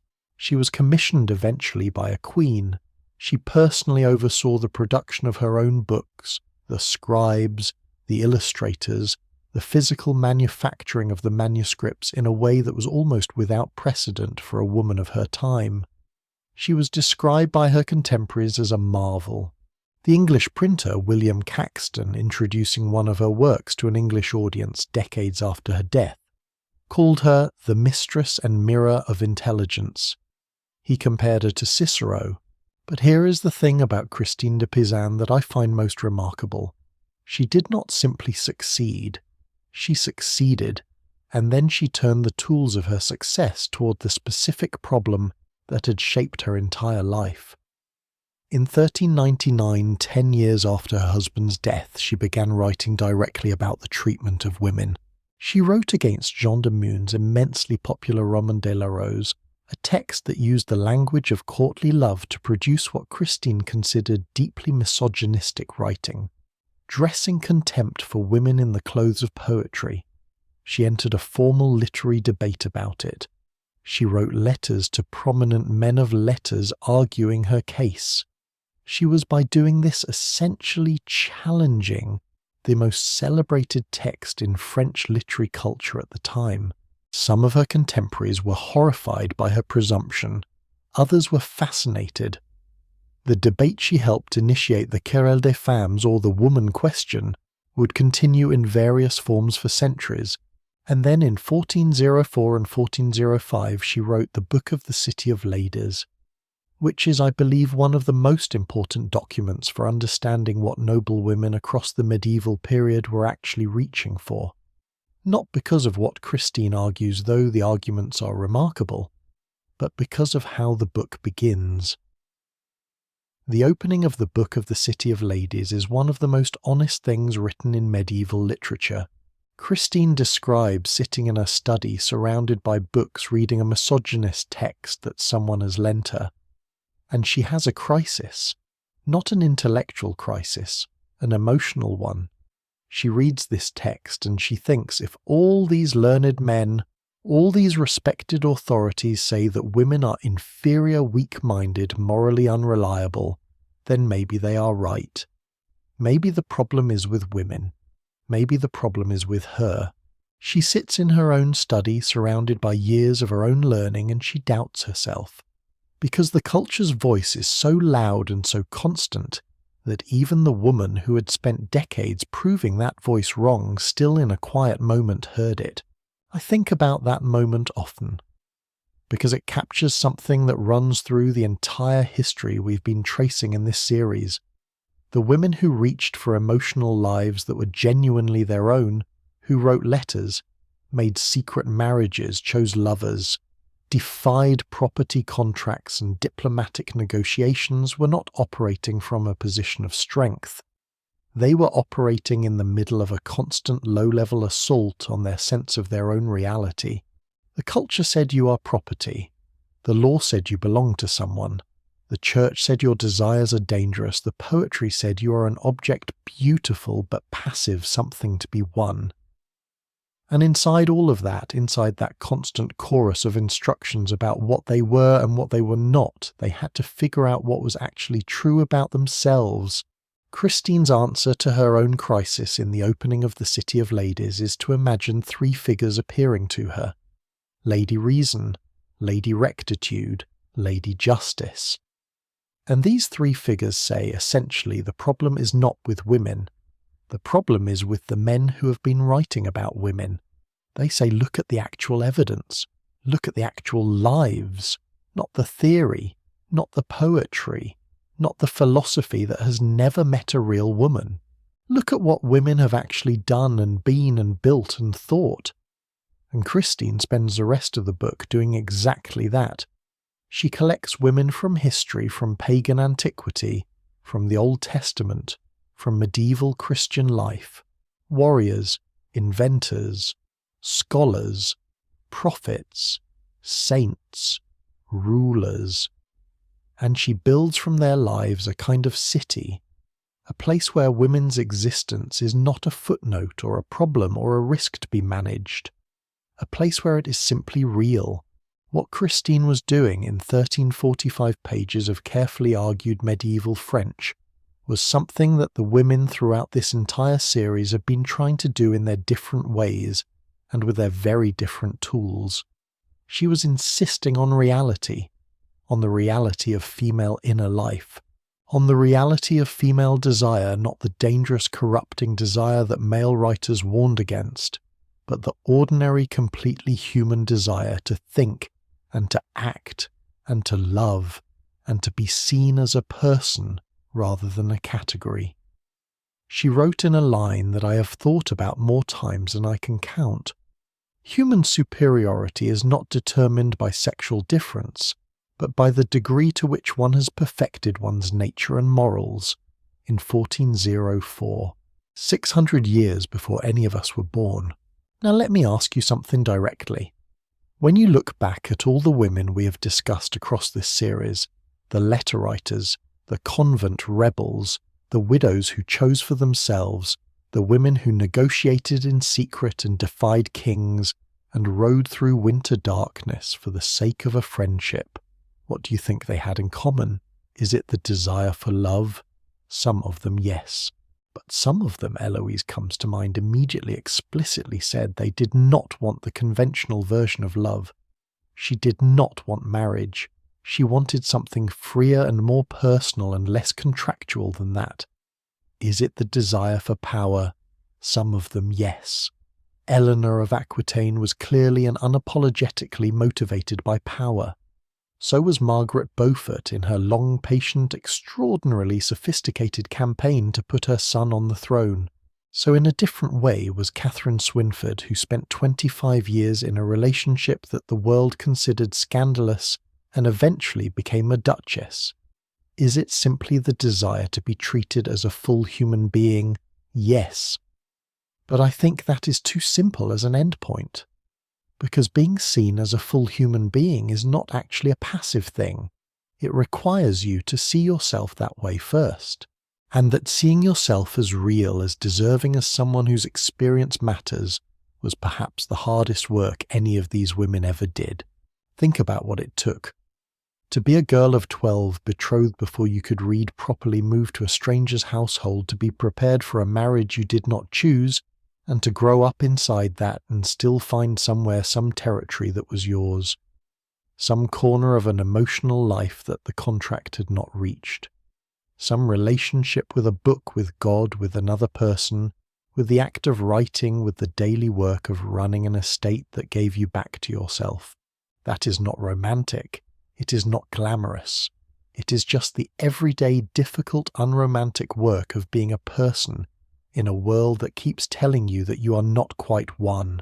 Christine de Pizan wrote a line early in her career in one of her grief poems after her husband's death that has become one of the most quoted lines in medieval French literature. Soulete suis et soulete voy estre. I am alone, and I want to be alone. It is usually read as a statement of grief, the widow bereft choosing solitude over the world that had taken her husband. But when you read it in context, when you understand that Christine was also in that same period refusing to remarry, even though remarriage would have solved her financial problems, refusing to be recycled back into the marriage market, because she had decided that she would rather be poor and independent than comfortable and dependent, the line takes on a different weight. It is not only grief, it is also a claim. I am alone, and I want to be. I have decided what I want, and this is it. She was 25 years old. She just lost everything she had built, and she chose deliberately to build something else, on her own terms. This, in the end, is what I think connects all the women in this series.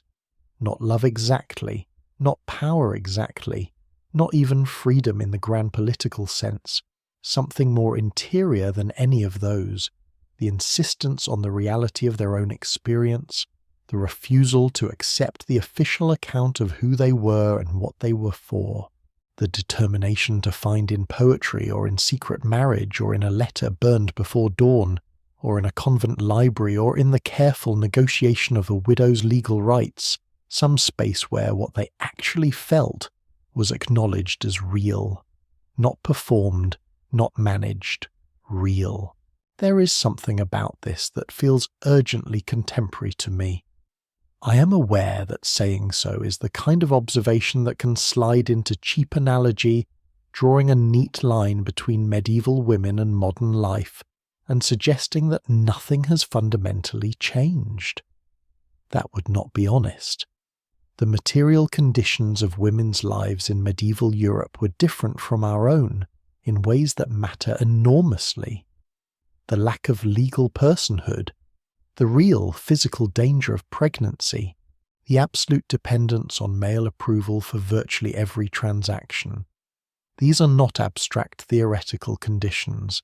They were the texture of daily life, and they are largely not our texture, but the hunger itself, the hunger to be seen as a person, to have one's inner life acknowledged as real and worth something, to love and be loved in ways that feel chosen rather than assigned. That is not medieval. That is not a historical artifact. That is the same thing people have been reaching for in every era of recorded human experience. And perhaps what moves me most sitting with all of these stories is not the drama of the famous ones. It is the sheer persistence of the ordinary ones. The unnamed woman outside the church in Yorkshire, the unnamed correspondent whose letters we will never read, The dozen women in a dozen medieval households who felt something real, and found some way, however small, however carefully disguised, however completely invisible to the historical record, some way to acknowledge to themselves that the feeling was real. You were here. You felt this. It mattered. And now we're at the very last part of this journey. We have travelled from the gilded cage of the arranged marriage to the courts of love, to the burned letters, to the winter road, and the loyal friend, and the convent library, and the archive of silence. We have met women who are magnificent in their defiance, and women who are magnificent in ways that nobody noticed. And the last question I want to ask in the final part of this series is perhaps the simplest one. What does it mean that we are talking about this at all? What does it mean to tell the hidden love lives of the noblewomen who have been gone for 500 years? What do we owe to the women who left nothing behind? And what, if anything, did they leave us? The answer to that is just ahead. We have reached the end. Or rather, we have reached a place where the story does not end so much as open outward.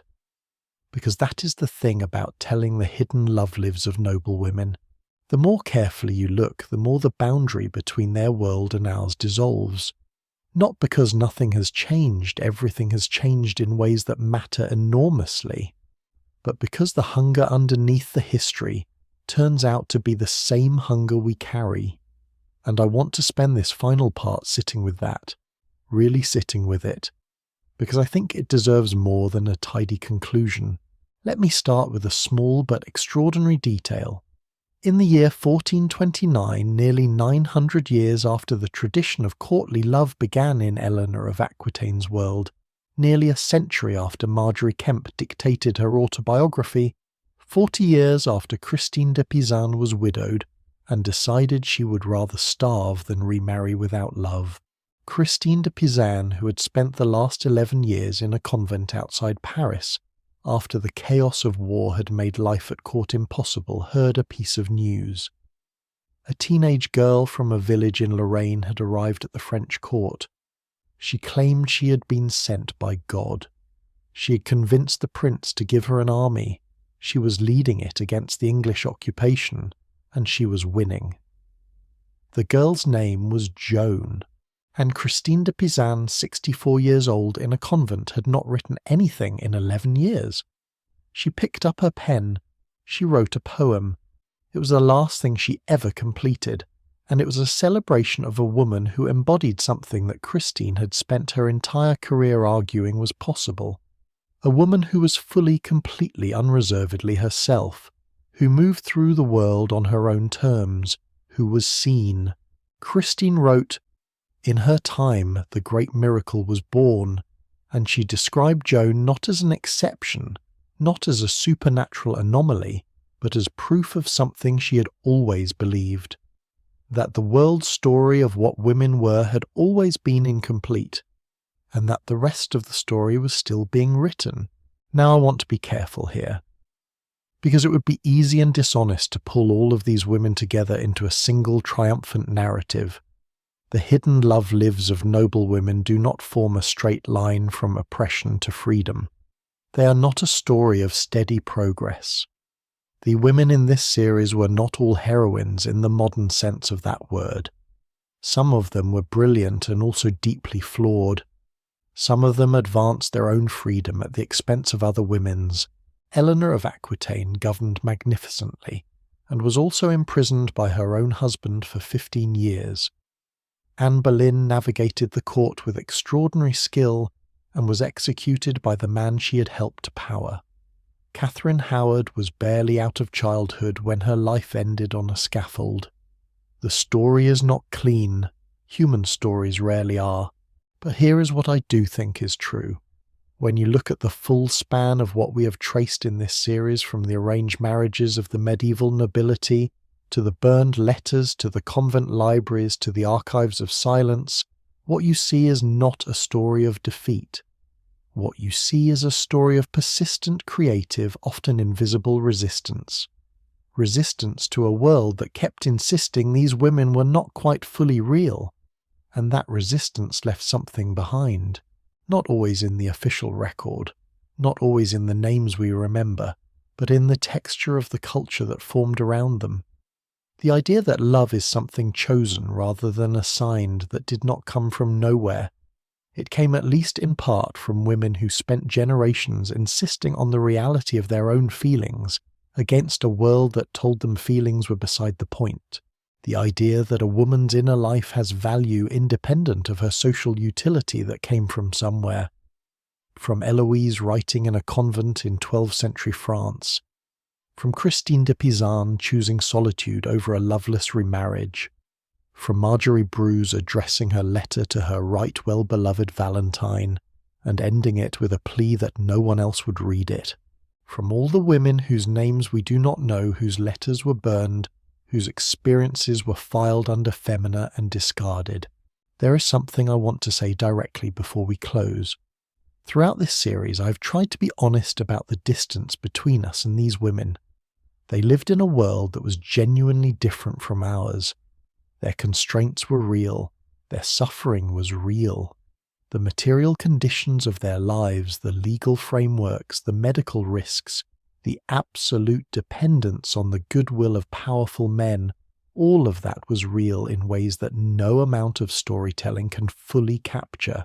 But I also believe, and this is a belief I have arrived at through years of reading about these lives, not a conclusion I started with, that the distance can be overstated. Not the material distance, that is genuine, but the emotional distance.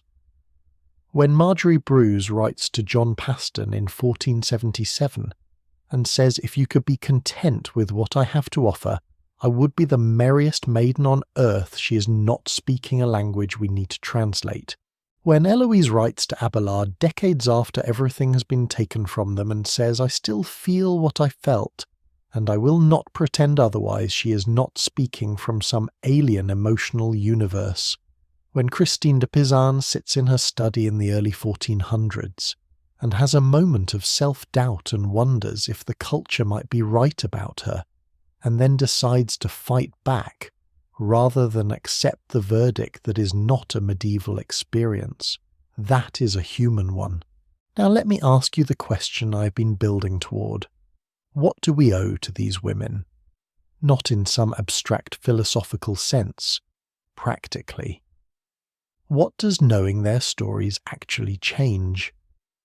I have thought about this a great deal, and I keep coming back to the same answer.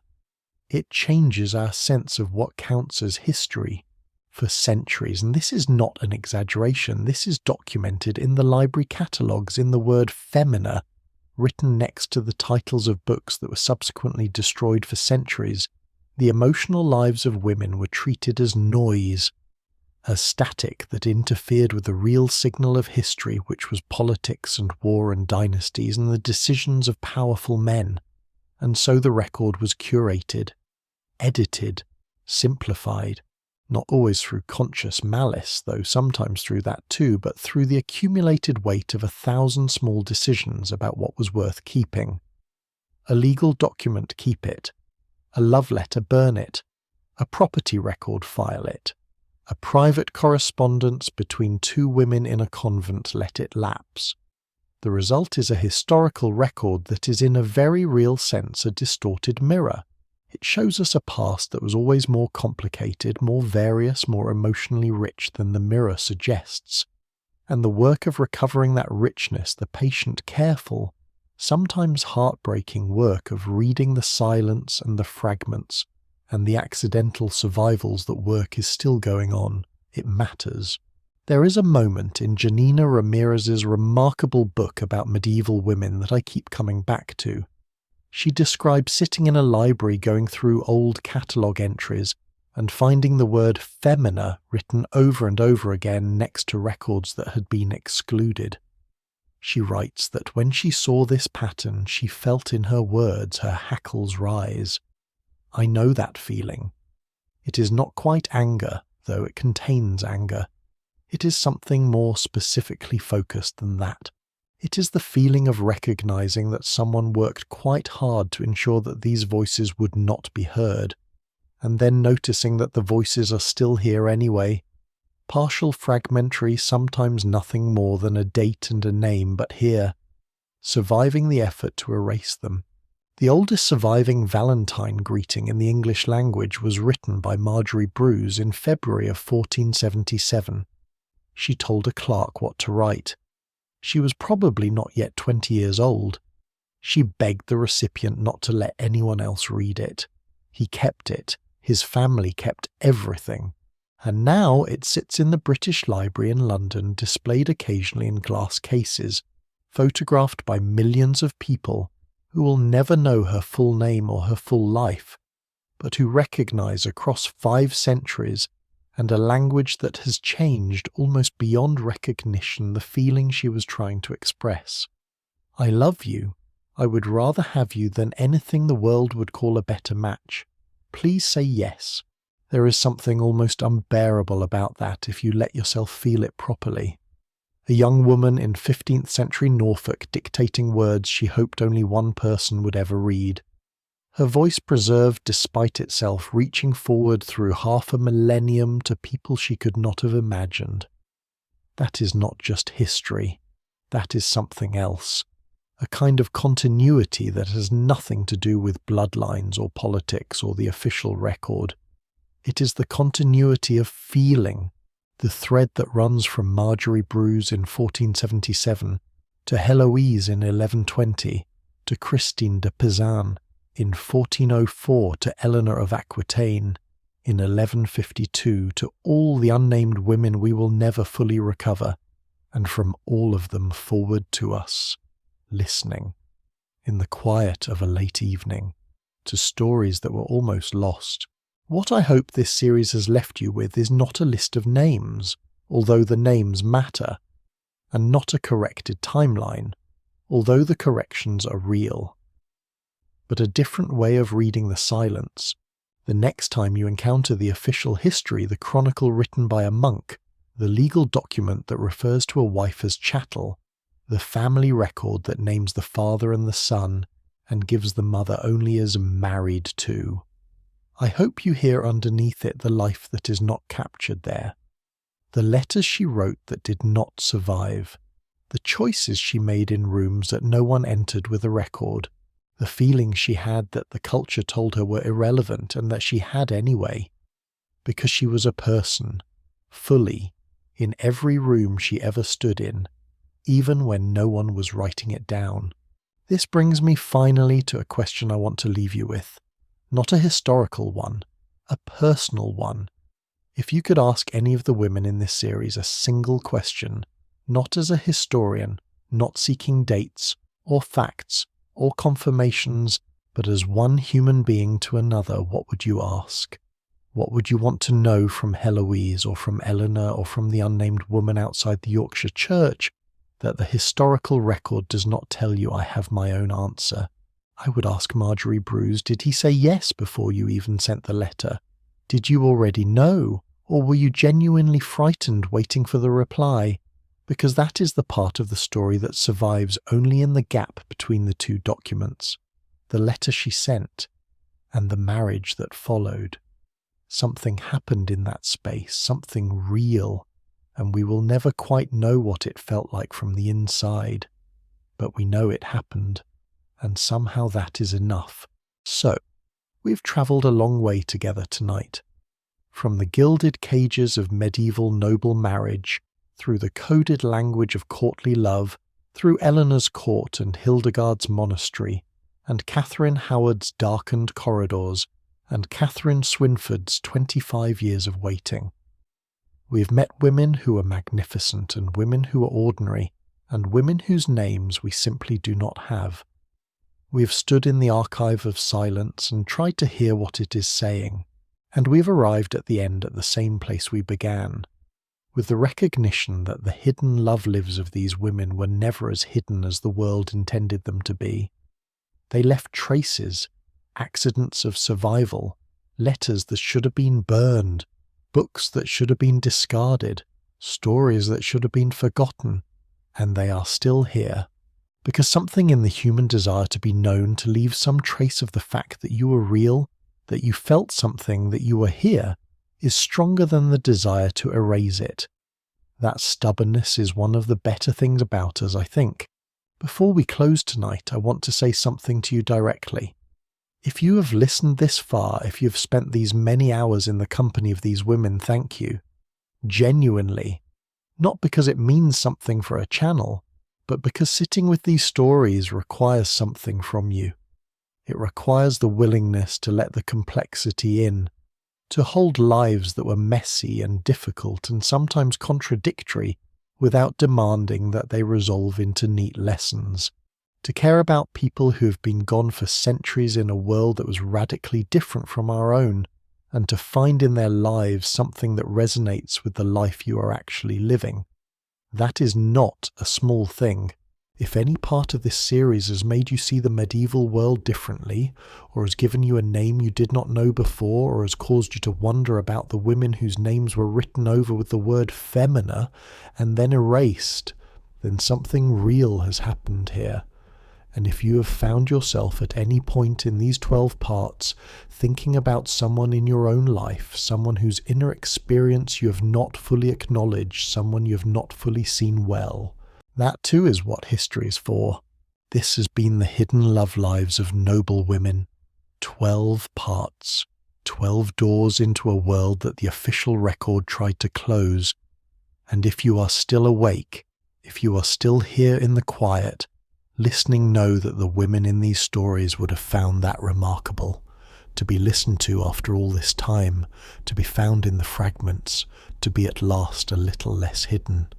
Good night, sleep well, and the next time you come back here we will open another door, another world, another set of lives that history tried to forget, waiting to be told.